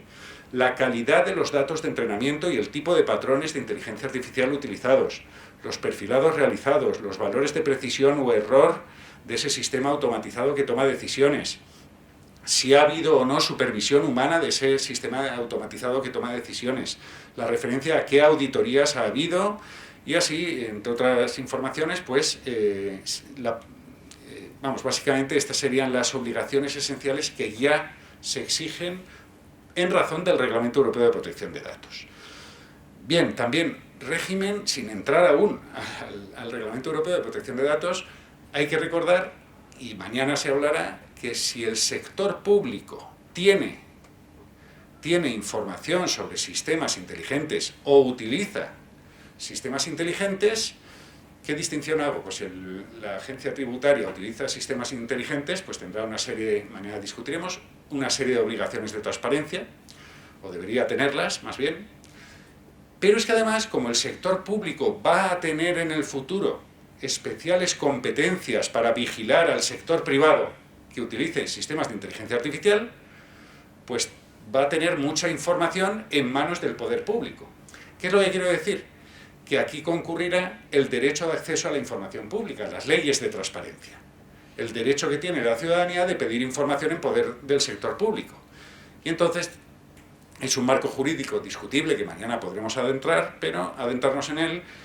La ciudadanía va a poder pedir información y datos sobre sistemas algorítmicos, tanto del sector público como, en su caso, información que tiene de cómo funcionan los sistemas de inteligencia artificial del sector privado, porque la tiene esa información el sector público. Es interesante no perder de vista también este marco jurídico. Bien, el Reglamento de Inteligencia Artificial futuro aún no está aprobado, estamos en proceso de aprobación. No puedo ahora explicar en qué consiste, porque me tengo que limitar mucho en el tiempo, voy a centrarme sobre todo en la transparencia. Pero me gustaría recordar que la futura regulación, que bebe del modelo de protección de datos, básicamente le han llamado inteligencia artificial made in Europe, ética en el diseño, que es básicamente copiar el modelo de protección de datos de privacidad en el diseño. Privacidad en el diseño es, vamos a construir sistemas de inteligencia artificial, ética en el diseño le llaman, que no hagan daño, que no impacten en los derechos fundamentales, que impacten lo mínimo y que cumplan la normativa. Este modelo que bebe de la normativa de protección de datos le da la vuelta a nuestro modelo tradicional del derecho. Nuestro derecho habitualmente se actúa cuando se incumple el derecho. Pues el nuevo modelo, ya consolidado con protección de datos, vamos a establecer toda una serie de obligaciones que si las cumples, lo normal es que no haya ningún problema de impacto en derechos, daños, lesiones, etcétera, etcétera. Y entonces el derecho cambia porque se centra en establecer toda una serie de obligaciones y verificar que se cumplen. El modelo del Reglamento de Inteligencia Artificial, además, establece un sistema de semáforos. Inteligencia artificial prohibida. No voy a entrar ahora en detalles en cuál es. Muchos sistemas de inteligencia artificial biométricos en tiempo real pues se van a considerar prohibidos, no se pueden desarrollar, nadie los va a poder desarrollar. Sistemas que manipulen, especialmente a sectores marginados, a menores, a mayores, etc. O sistemas de crédito social chino, no se dice así en el reglamento, pero básicamente eso son lo que va a considerarse prohibido. Desde el punto de vista de la transparencia, pues lo difícil va a ser que nos enteremos que existe un sistema de inteligencia artificial prohibido. Al menos tendrán la prohibición, sanciones enormes y posiblemente código penal, en su caso también aplicable. Pero con los sistemas prohibidos lo más difícil que existe es saber quién los está desarrollando, pero al menos el modelo del reglamento es la prohibición. El semáforo, voy a hablar del semáforo verde, me dejo el amarillo para el final, es decir, sistemas de inteligencia artificial que están prohibidos, quedan excluidos, sanciones, ahí es el punto esencial de actuación. El semáforo verde, ¿cuál sería? Los sistemas que no son rojos ni amarillos. Y en este sentido, el reglamento de inteligencia artificial acaba muy rápido.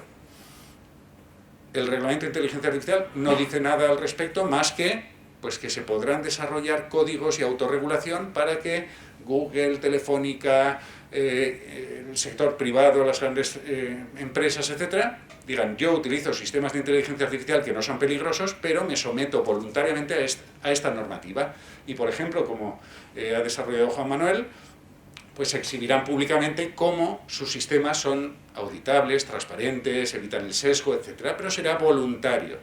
Ahora bien, me interesa subrayar la dificultad que hay entre la convivencia del reglamento de protección de datos con el de inteligencia artificial. Reglamento de inteligencia artificial, digamos que como regla general a los sistemas no peligrosos les dice, vosotros si queréis autorregularos, pero si tratan datos personales se le aplicará toda la normativa de protección de datos, que no es poco. Es decir, semáforo verde quiere decir puedes circular libremente porque el reglamento de inteligencia artificial no te va a imponer obligaciones, pero cumple con las de protección de datos, que no es poco. Antes de entrar en el semáforo amarillo, me gustaría señalar que el artículo 52, que habla de transparencia, contiene una regulación de transparencia sobre 3 tipos de sistemas. Los sistemas de inteligencia artificial, chatbots, etcétera, para interactuar con personas.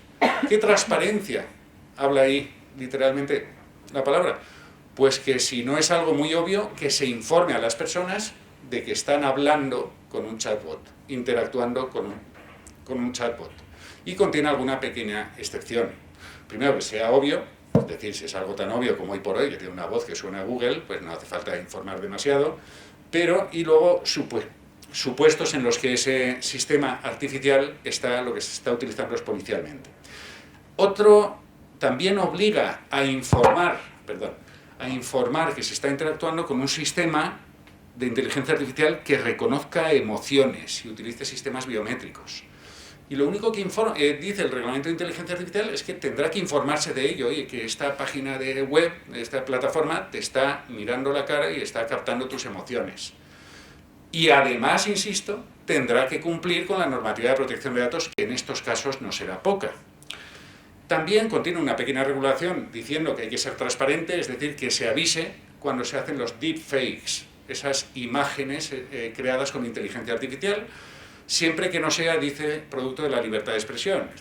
Esto existen ya regulaciones en Estados Unidos en el ámbito electoral de sanciones, etcétera, por utilizar deepfakes de políticos sin anunciarlo, sin evidenciarlo. Bueno, y nos entramos ya de lleno en la regulación del futuro reglamento de inteligencia artificial en el semáforo amarillo. ¿Qué quiero decir? No son los prohibidos que están prohibidos, no son los verdes que tienen que cumplir sobre todo con la normativa de protección de datos, sino que el reglamento futuro lo que se centra es en los que se llama sistemas de alto riesgo. Los sistemas de alto riesgo se establecen un listado, especialmente anexos 2 y 3. Por resumir muy mucho, sector público, cuando establezca subvenciones, ayudas, contratación; sector privado, por ejemplo, en el ámbito de contratación de empleo, de contratar personas, de dirigir su trabajo, de expulsarlos, es decir, cuando se utilizan sistemas de inteligencia artificial en el ámbito del contexto laboral, sistemas en el ámbito crediticio, sistemas de inteligencia artificial que ya se prevén para admitir a personas en el colegio, en las instituciones universitarias, o para que no continúen, o para evaluar su rendimiento. Estos sistemas se consideran que son especialmente peligrosos y entonces establece toda una serie de obligaciones. ¿Cuáles más? Por resumir muy mucho el paquete, todos los sistemas de inteligencia artificial para aplicación de la ley, para medir la peligrosidad de las personas y en el ámbito penal, criminal, de fronteras, etc. Sistemas para detectar el incumplimiento de leyes, etcétera, etcétera. Bien, lo que es llamativo, no es el tema que me ocupa, es que vemos por primera vez blanco sobre negro en una norma que se pueda hacer eso.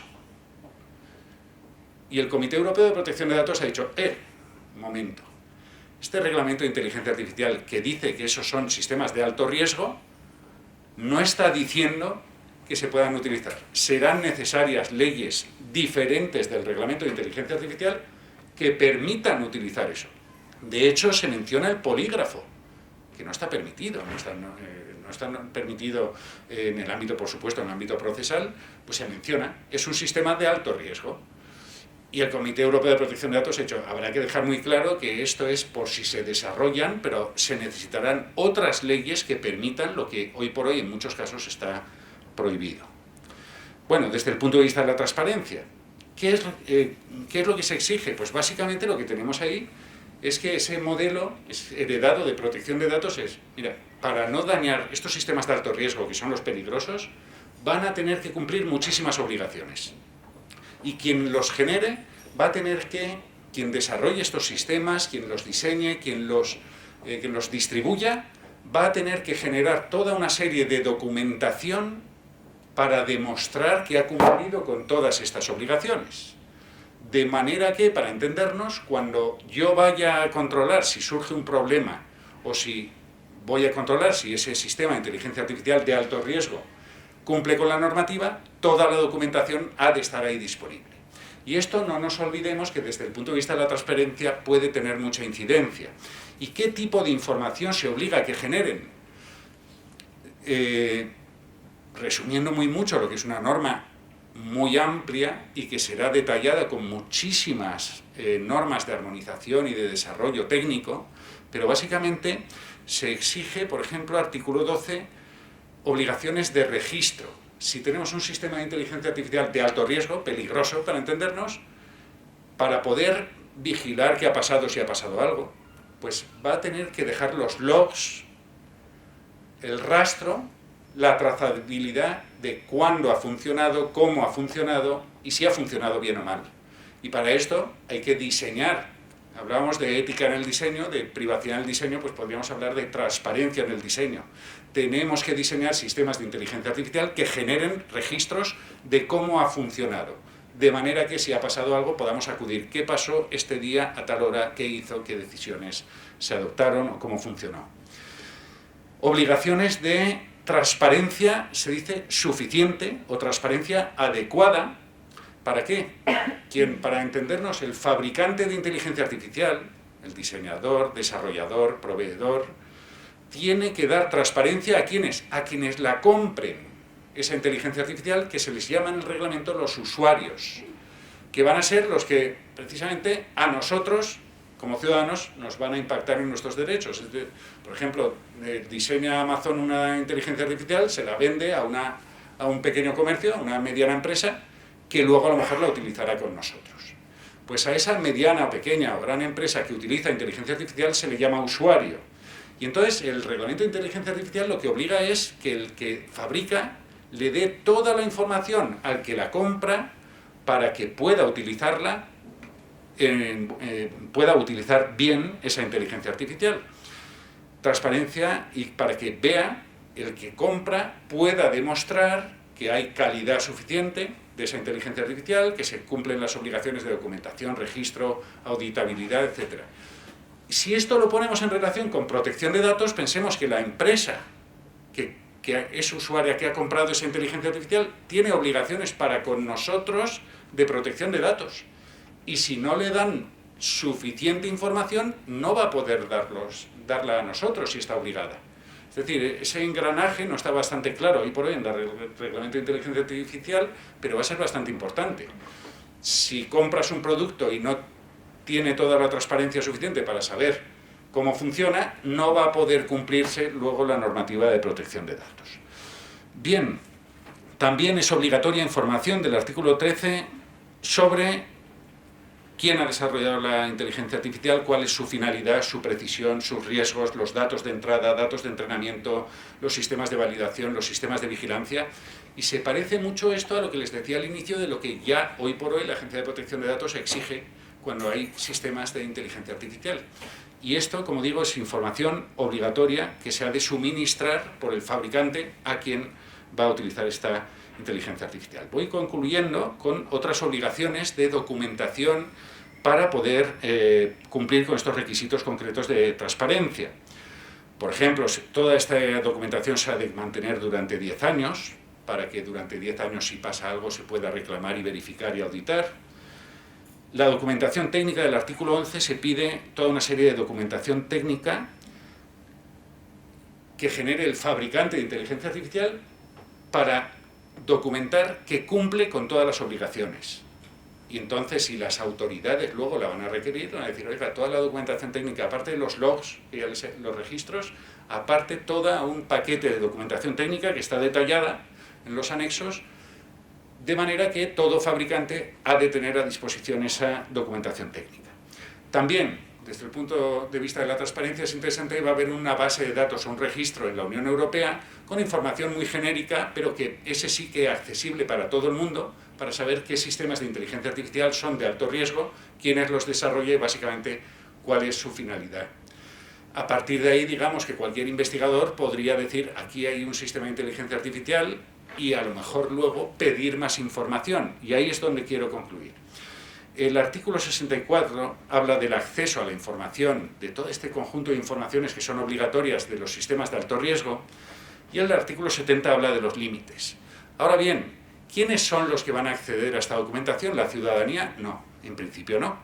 Toda esta documentación está hecha para las autoridades que tienen que verificar que la inteligencia artificial, entre comillas, se fabrica conforme a la norma.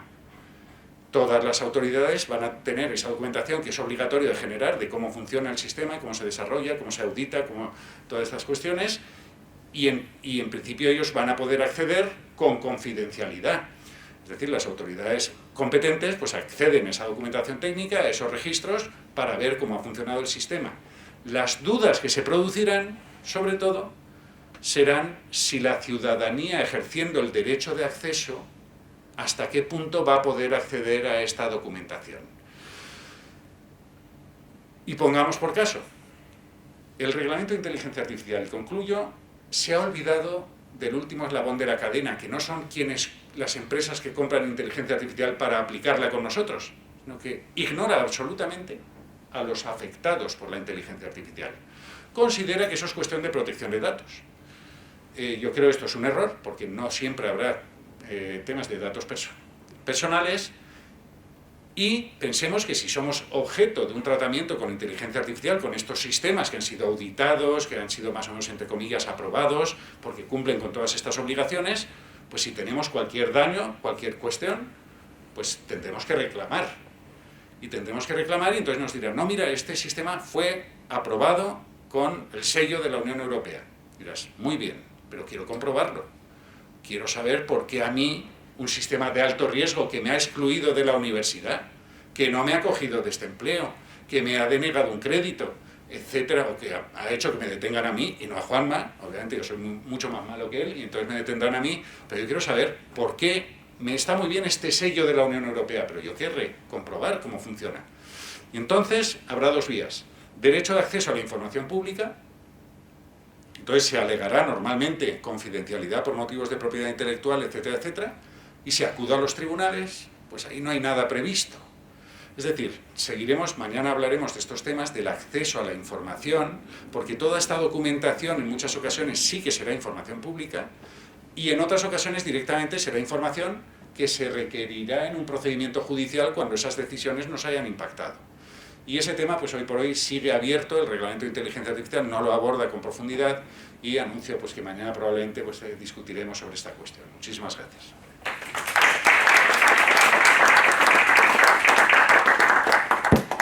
Muchas gracias. No sé si nos queda tiempo para un poco de debate. Bueno, pues, sí, ¿no?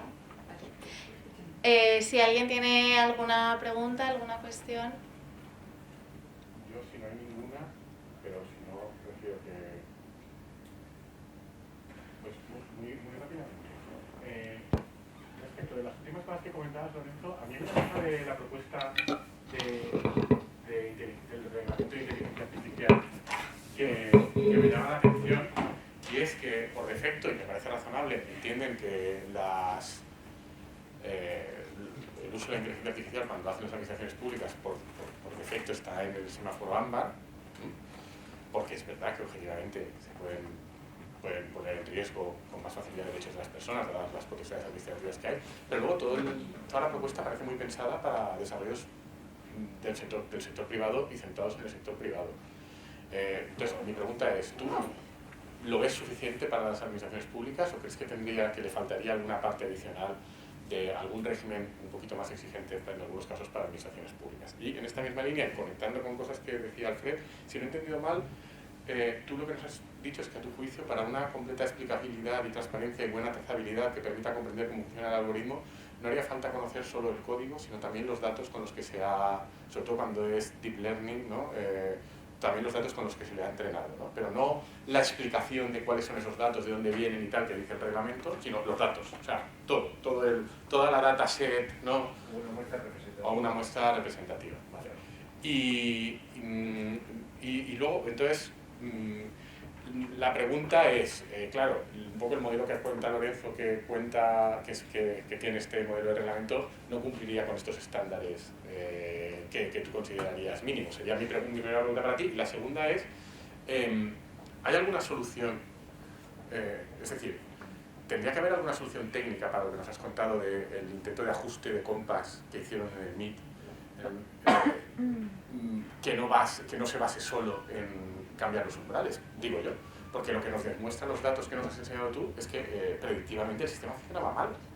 Es decir, que lo que se trataría no tanto es de no solo cambiar los umbrales, porque a lo mejor eso puede ser un parche a corto plazo, pero sobre todo lo que hay que conseguir es que el sistema funcione bien. O eso es imposible porque requiere, está todo basado en esos datos previos que al venir ya previamente sesgados no había manera. Pero entonces no hay ninguna manera técnica de corregir eso sin necesidad de cambiar el umbral, o la única sería cambiar el umbral. Esa sería mi pregunta. No sé si es contestable, pero es la duda que me ha surgido a mí.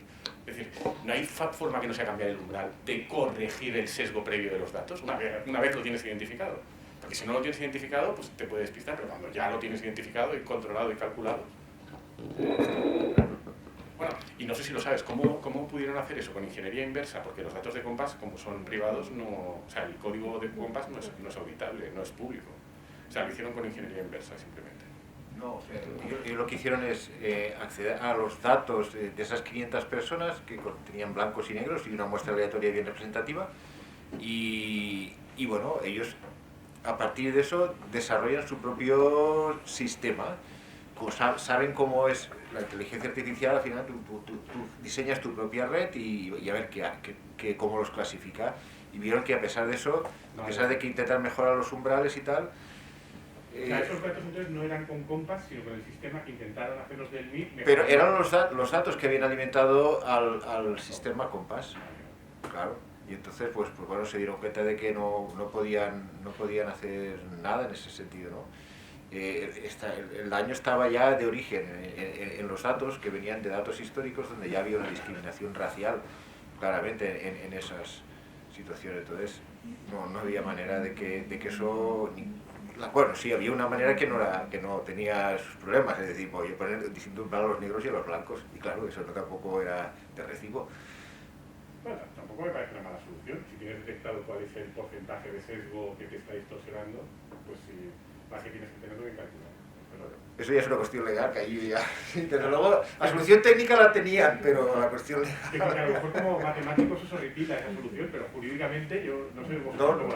Yo pensaba que era justo al revés. Yo como matemático yo doy esa solución, o que ellos dan, los informáticos dan esa solución. Oye, mira, hay que hacer esto. Y aquí, uy, pero si esto va, la ley dice precisamente que no podemos diferenciar entre razas y tú ya estás poniendo umbrales distintos para razas distintas. Sí, pero si es para solventar un problema de sesgo, no sé cómo lo ves tú,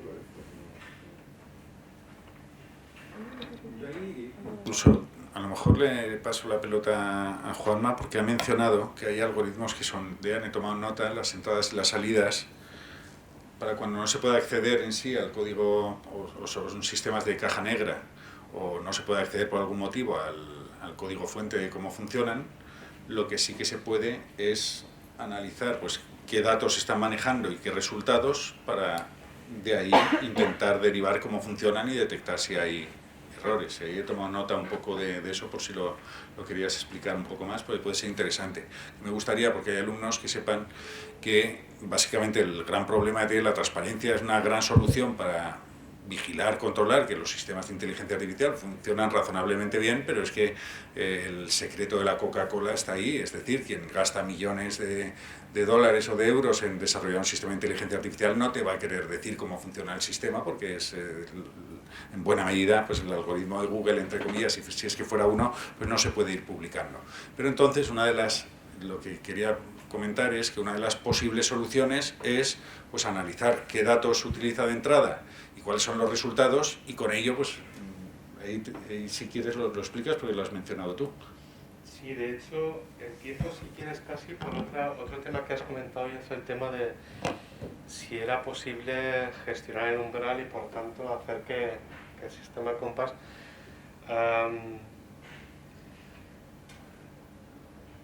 no voy a decir el nombre porque la verdad es que al final todas las tecnológicas tienen soluciones para esto, ¿vale? Pero una de las tecnológicas que he comentado, por ejemplo, tiene más de 70 métricas que permiten identificar un potencial sesgo en tu modelo. Es decir, lo que va viendo es monitoriza online qué es lo que está ocurriendo, y se identifica que en los resultados existen patrones que se repiten, en este caso pueda ser la raza, de alguna manera, empieza a autodudar de sus reflexiones, ¿no? Y entonces te lo comunica. Te dice, oye, tengo la impresión de que utilizando esta métrica propia que tengo, de las 70 que tengo, puede ser que yo mismo esté cometiendo un problema, un sesgo, ¿no? Y es más, esta, entre comillas, inteligente, y salimos de la expresión inteligente, que después de esas 70 métricas tienen a lo mejor unos 15, 20 algoritmos que permiten mitigar ese sesgo. Es decir, te dicen, oye, creo que potencialmente, en este caso, el sesgo me viene por la raza. Luego tendrás que analizar, ¿vale?, si es como dices, porque los datos de los que vienen son históricos y ya, digamos, culturalmente están sesgados porque vienen de una sociedad donde efectivamente, de alguna manera, ya sea por condiciones socioeconómicas, por temas culturales, hay más apresados de una determinada raza. Pero de alguna manera sí eso se puede gestionar, y existen métricas que permiten que el propio modelo avise, oye, es posible que esté cometiendo un potencial sesgo. Es más, te digo que además creo que la forma de solucionarle es esta, porque creo que en este caso el sesgo está en la raza, ¿no? Y empiezo por esa parte. Desconozco de verdad con total transparencia los detalles de ese proyecto en términos de cómo consiguieron ese conjunto de datos, ¿vale? Sí es cierto que de alguna manera, no en el caso de los datos, ¿vale?, pero sí en el caso de los razonamientos, la forma de saber cómo razona precisamente un modelo de caja negra a día de hoy en gran parte es precisamente interactuando con ella. Es decir, haciendo preguntas, obteniendo respuestas. Si esto lo haces en muchísimas iteraciones, al final consigues teniendo una visión acerca de cuáles son las variables, cómo las pondere, y de esa manera pues eres capaz de poder gestionar o poder crear, incluso de manera automática hoy en día, un modelo equivalente que sea directamente interpretable, pues un modelo de regresión, un modelo tal, es decir, algo que sea una caja blanca de alguna manera, ¿no? Pero para eso necesitas tener acceso al programa y poder correrlo tú, o tener acceso al código y poderlo replicar, ¿no? Bueno, no puedes. Tener acceso al código ya es como acceder a la cocina, sí, ¿no? ¿no? Pero por lo menos correcto, tener acceso a preguntar, a interactuar con el sistema, lógicamente. De hecho, hay un principio ético que es el de la robustez, entendiendo también robustez desde un punto de vista de seguridad. Cuando hablamos de seguridad de inteligencia artificial, no hablamos de un concepto de seguridad en términos, entre comillas, que el sistema esté sujeto no a ciberataques, sino que realmente sea seguro en términos de confiable. Y esto, por ejemplo, cuando precisamente interactúas con un sistema inteligente, se puede, digamos, entre comillas, engañar al sistema. Engañarla en términos de que, por ejemplo, y esto ocurre mucho en temas de reconocimiento visual, el simple ruido pixelar de una imagen que a primera vista cualquiera de nosotros puede creer que es exactamente igual que otra que tiene al lado, resulta que su significado es completamente distinto según lo interpreta la inteligencia artificial, ¿no? Te digo esto porque precisamente a veces en ocasiones proporcionar acceso directo a usuarios digamos que no tienen por qué tener acceso a ese sistema inteligente, aunque sea para interaccionar con él, puede ser peligroso porque precisamente pueden de alguna manera pervertir su aprendizaje o conseguir información que ponga en riesgo la seguridad del mismo, ¿no? Entonces entiendo que alguien interactuaría para conseguir esa información, pero realmente yo no tengo el detalle. Le hubieras hecho una pregunta concreta, es el reglamento de inteligencia artificial futuro. No coincido contigo en que esté pensado para el sector privado, porque cuando miras el anexo 3, más de la mitad es para el sector público. Todos los usos, entre comillas, criminales, policiales, de justicia, son sector público, fronteras, extranjería, pero es que además, incluso lo que parece público no es tan público. Contratación laboral, pues también en el sector público se puede proyectar. Educación, básicamente todo lo que es de educación creo que es del ámbito de lo público. Y lo que está pésimamente regulado en el anexo es lo que sería propiamente de actuación administrativa. Habla de subvenciones, tal, pero no habla de, pues, podría regular, determinar un poquito más la actuación administrativa. No toda es de alto riesgo. Utilizar sistemas de inteligencia artificial para el ámbito administrativo puede no tener nada de alto riesgo y ahí no está bien definido. Y además te añadiría que de golpe, y está camuflado, en el anexo 2 pues meteríamos toda la salud, todos los sistemas de inteligencia artificial en la salud, y la salud pues en el ámbito de lo público es casi lo esencial, con lo cual nos daría una imagen engañosa. Cuestión diferente es la llamada colaboración público-privada, de que quienes desarrollen estos sistemas de inteligencia artificial que va a acabar utilizando el sector público, universidades, colegios, administraciones, etcétera, a lo mejor sea producida por el sector privado, pero las finalidades de uso en el contexto público yo creo que te diría casi mayoritarias. Y espero, aún estamos a tiempo de cambiar. El reglamento tiene una filosofía que es regular, entre comillas, a fabricantes, y se ha olvidado de los ciudadanos, cuando en teoría era su leitmotiv, y es el leitmotiv, es decir, vamos a controlar los sistemas de alto riesgo de inteligencia artificial, pero se ha olvidado demasiado de los ciudadanos y hay un gap, hay un hueco entre la normativa de protección de datos que seguirá aplicándose y los sistemas de inteligencia artificial de alto riesgo. ¿Por qué? Porque la normativa de protección de datos, como he señalado, contiene obligaciones especiales de transparencia y explicabilidad, pero no son para muchos supuestos. Y acabo con esto y será tema de mañana. Básicamente, decisiones que sean solo automatizadas, hay muy pocas. Es decir, que el algoritmo, el bicho, acabe tomando la decisión, prácticamente no toma la decisión nunca, sino que presenta una propuesta y el ser humano pues decide.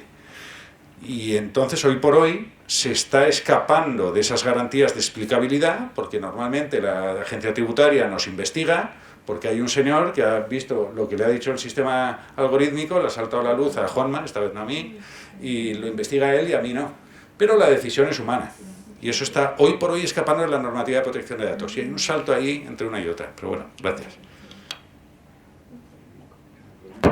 Y acabamos enseguida. A mí me preocupa muchísimo un tema, ¿no? Y sobre todo me preocupa en el contexto que estamos viviendo actualmente, ¿no? Donde está claro que hay un cambio geopolítico y Entre la grabación sobre todo. Sí, Bueno, que lo que quería decir es que a mí me preocupa mucho el tipo de normativa y el tipo de sistema que estamos escogiendo en Europa para protegernos, ¿no? Que por un lado sí, lo veo necesario, creo que se está mezclando en la Macedonia todo es inteligencia artificial, cuando mucho vamos a decir que son soluciones informáticas estupendas, con datos anonimizados, que no hay ningún problema, y se habla de todo muy mezclado, a mí no me gusta, y me preocupa mucho la competitividad de Europa, o sea, me preocupa enormemente, ¿no? En un mundo donde sabemos lo que está pasando ahora, ¿no? Con China, con Rusia, y hacia dónde están yendo, ¿cómo vamos a competir, ¿no? O sea, cuando para una empresa y para un gobierno, ¿no? Lo estamos viendo ahora con este Pegaso y este tema que tenemos ahora encima de la mesa, ¿no?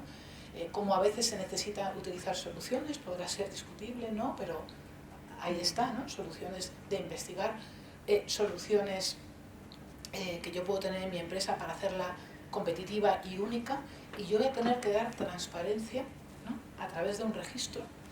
¿Qué pensáis sobre esto? Porque a mí esto realmente me preocupa.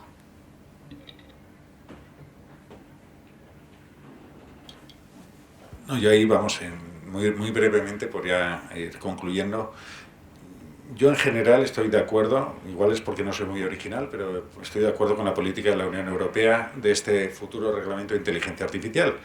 Se ríen de nosotros, se van a reír toda Asia y China, por supuesto, en buena medida Estados Unidos, pero creo que no podemos hacer otra cosa. Es nuestro modelo, es nuestro ADN, nosotros tenemos un sistema, una concepción de los derechos fundamentales y creo que es un buen modelo. No es un modelo muy regulatorio. ¿En qué sentido? Pues se centra en prohibir unos inaceptables y en los que son de alto riesgo, y esto es importante determinar cuáles son los de alto riesgo, pues es interesante para quienes tengan que invertir miles de millones. Es que al menos saben a qué atenerse y qué obligaciones tienen que cumplir. Y el modelo no me parece mal del todo, siendo que tenemos el precedente de la normativa de protección de datos. En otras partes del mundo no se cumple con no se exige la normativa de protección de datos europea, pero al menos el modelo que copia de nuevo el reglamento de protección de datos es: si tú quieres tu inteligencia artificial dirigida a Europa, tienes que cumplir estas normas, y al mismo tiempo abre una ventana de oportunidad a nosotros que estamos rezagados en inteligencia artificial, que es la Unión Europea puede ser líder en inteligencia artificial que cumpla con estos estándares, porque digamos se va a focalizar y que la que se desarrolla en Europa va a estar claramente volcada, y a lo mejor la podemos hasta exportar a regiones del mundo que quieran cumplir con los derechos fundamentales. Desde el punto de vista de la transparencia, obviamente puede ser una pérdida competitiva muy fuerte, es decir, si hay que abrir, hasta qué punto hay que abrir el algoritmo, pues en principio creo que hay cautelas para no abrir totalmente el algoritmo, de manera que las empresas europeas no tengan que tener, sea de conocimiento público su algoritmo, sino que hemos visto que hay técnicas para vigilar cómo funciona el sistema sin tener que abrir el código fuente o sin que tener que revelar cómo funciona exactamente el algoritmo. Hay técnicas alternativas y habrá motivos jurídicos para evitarlo. Yo creo que es razonable el sistema más o menos como está montado, y sí que puede haber, y habrá que verlo en el futuro, decisiones judiciales, porque ya sabemos que un juez puede acabar decidiendo cualquier cosa que obligara a abrir un algoritmo, pero bueno, confiamos en los jueces, confiamos en la justicia y confiamos en que, mañana hablaremos los casos que hemos tenido, que en ocasiones ponderan y valoran que hay intereses de propiedad industrial o intelectual que están en juego, que hacen que no sea necesario revelar a lo mejor ese algoritmo. Creo que en un sistema como el nuestro, dejarlo en manos de la justicia sin demasiada incertidumbre jurídica, pues no creo que nos sitúe del todo en una desventaja competitiva. Gracias. Una reflexión muy rápida en un minuto. Yo es que creo que un modelo de riesgo como el de la IAC realmente no es especialmente intervencionista. Esa es mi impresión, por lo menos. Y luego hay una realidad también, decías también acerca de si es más o menos perfecto en cuanto a que mezcla un poco todo y demás, ¿no? Evidentemente no es perfecto, pero es algo, ¿no? Es algo, y si nos damos cuenta el hecho de, bueno, siempre en cualquier aspecto, siempre que buscamos la perfección, pues es lo más imperfecto que hay, porque nos podemos tirar eternamente buscando esa perfección, ¿no? Y hay una realidad, una lección aprendida, que hemos aprendido precisamente en este siglo, y es que tuvimos que esperar cerca de 15, 20 años para una ley como la GDPR, que de alguna manera gestionase nuestro principio de privacidad en cuanto a los datos se refiere, y el hecho de que esa ley no entrase antes en vigor, de alguna manera generó un crecimiento, en este caso del mundo de Internet, pues que derivó en muchos problemas para muchas empresas y para nosotros mismos como usuarios, ¿no?, de la tecnología, donde perdimos muchos derechos y hemos perdido mucha de nuestra privacidad, ¿no?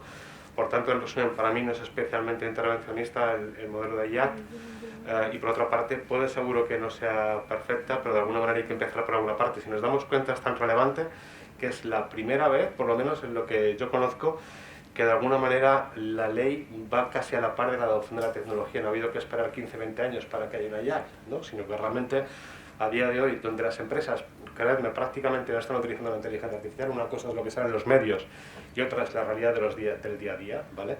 Pero sistemas de machine learning como tal y sistemas de inteligencia artificial pues tienen todavía una adopción bastante iniciática, en un momento en el que todavía no se está adoptando. Sin embargo, es tan relevante que ya se está haciendo algo, ¿no? Por tanto, empecemos por algo y después seguro que irá evolucionando, no lo demos todo por cerrado, ¿no? Dentro de un año cuando ya se cierra esa propuesta de reglamento, ¿no?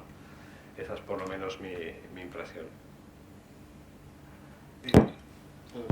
Comentar también un simple paralelismo que me ha venido a la cabeza de la intervención es, sabéis que la Comunidad Europea no puede producir cultivos transgénicos, pero los compramos y no los comemos, ¿vale? Y eso hace también que evidentemente nuestro campo sea menos competitivo cuando además estamos comprando y no lo comemos, ¿no? Entonces, esto, ¿qué pasa? Que ahí efectivamente es un ejemplo donde efectivamente la regulación tiene que cambiar. ¿Qué es transgénico y qué es no? Si miramos la historia de la humanidad y cómo se han ido desarrollando los distintos vegetales, los distintos cultivos, etcétera, al final, evidentemente hemos influido y hemos hecho lo que tenemos hoy, aunque digamos que no es transgénico, incluso lo que nos sigue. Entonces hay que, esa línea que no está muy bien definida, hay que redefinirla pues para mantener la competitividad, evidentemente, y poder producir digamos, cultivos que tengan dentro de una regulación adecuada, pero que tengan, digamos, un carácter transgénico, digamos, light, ¿no? En cierto modo, y que seamos más competitivos. Y luego introducir determinadas cosas, por ejemplo, por citar un caso también, que Greenpeace hubo un momento en que se puso muy en contra con el tema de los transgénicos, y en particular en China, pues que en determinadas zonas muy rurales, donde tenían muchos defectos vitamínicos, entonces lo que les salvaba de la ceguera, por ejemplo, a la población era introducir un cierto tipo de arroz con unos complementos vitamínicos que solucionaban esos problemas de ceguera, ¿no? Y eso, digamos, hay que poner dónde está el beneficio, dónde está el límite, etcétera, y ver de una manera qué es lo que se puede hacer. La tecnología nos permite hacer determinadas cosas que no tienen por qué ser dañinas. Es decir, que claro, es transgénico, esto es... En fin.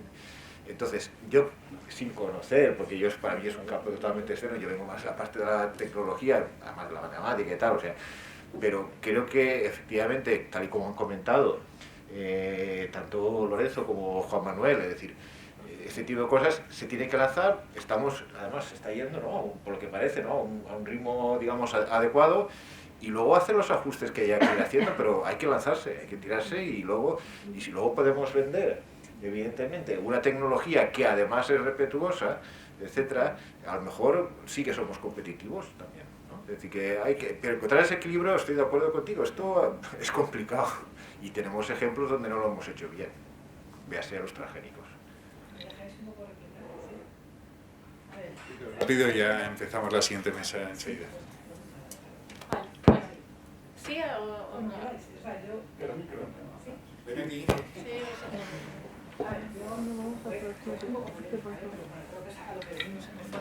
O sea, yo lo que veo es que estamos idealizando, en mi opinión, una normativa que es la protección de datos, que yo sinceramente, yo soy empresaria y yo creo que es una normativa que es imposible de cumplir. No lo creo yo, lo creen el 100% de los empresarios. Es muy bonito para los abogados, da muchísimo trabajo, pero es una normativa muy poco práctica, muy difícil de comprender, y que aunque nosotros digamos que es un gran éxito, yo en cierta forma como empresaria pienso que es un gran fracaso, porque a mí me gustan las normas que entiendo, que puedo aplicar, que no me hacen la vida mucho más difícil, etcétera, ¿no? Entonces mi esperanza es que con esto no pase un poco lo mismo. Respecto a la competitividad, lo que me da miedo, y me ha venido muy bien el ejemplo que has dado porque me ha hecho pensar, que el transgénico me viene aquí, yo puedo trazarlo, yo puedo verlo, pero es que la inteligencia artificial, o sea, ese deepfake o esas máquinas pueden estar en cualquier lugar del mundo, es decir, el forum shopping, no sé si este término suena a los estudiantes, ¿no?, la elección de dónde coloco yo esa inteligencia artificial, para muchos casos va a ser posible. Es decir, si Europa me fastidia la vida, la coloco en Alaska o la coloco en donde sea. Y eso me preocupa también, y yo realmente sí que creo que ahí hay una gran amenaza. Es verdad que luego habrá inteligencias artificiales que, prohibida, pues no me podrán hacer clasificación social en España, gracias a Dios, y cosas horribles que están haciendo en otros países, por lo menos según lo que nos llega, ¿no? Pero ese es un poco mi temor. No, solo una aclaración. Con el modelo que hay, que sea de alto riesgo y vaya dirigida a la Unión Europea, dará igual que esté en Alaska o en Pakistán, tendrá que cumplir la normativa aquí, que es lo que ya sucede con protección de datos. Ese es el modelo. Si va dirigida a la Unión Europea, tiene que cumplir. Y entonces, las mismas obligaciones que vamos a tener nosotros para nosotros mismos la tienen quienes nos quieran dirigir sus servicios o productos de inteligencia artificial. El modelo es ese. Pero bueno, ya pasamos... ¿Cómo lo persigues, no? O sea, uno que está no vamos a llevar a la policía a las cosas. Estoy diciendo una tontería. Bueno, tú no puedes montar una empresa, no puedes montar... Tu empresa no va a poder adquirir ese producto que te están ofreciendo desde el extranjero, no vas a poder adquirir y vas a tener... O sea, ellos primero, quien desarrolle el sistema de inteligencia artificial, aunque lo desarrolle fuera de la Unión Europea, si va dirigido hacia la Unión Europea, va a tener que cumplir las normas, va a tener que establecer un representante aquí para cumplir toda la normativa. Que lo hace ilegalmente, muy bien. Si hay una empresa que le compre ese producto y lo use en la Unión Europea, esa empresa también va a estar en ilegalidad. Es decir, hay varios mecanismos para que al menos en el territorio de la Unión Europea no entren productos que no cumplan con el reglamento de inteligencia artificial o con la normativa de protección de datos. Digamos, está lo que sea fuera de la legalidad estará fuera de la legalidad, pero no es fácil desarrollar negocios, etcétera, fuera de la legalidad. No es fácil. Bueno, con esto creo que ya damos por concluida la primera mesa y pasamos ya directamente a la segunda. La técnica para los que están aquí encerrados, sí. Los alumnos que sé que están como están, pues pero vamos, la consellera se ha comido antes el descanso, al llegar media hora tarde, pues lo recuperaremos.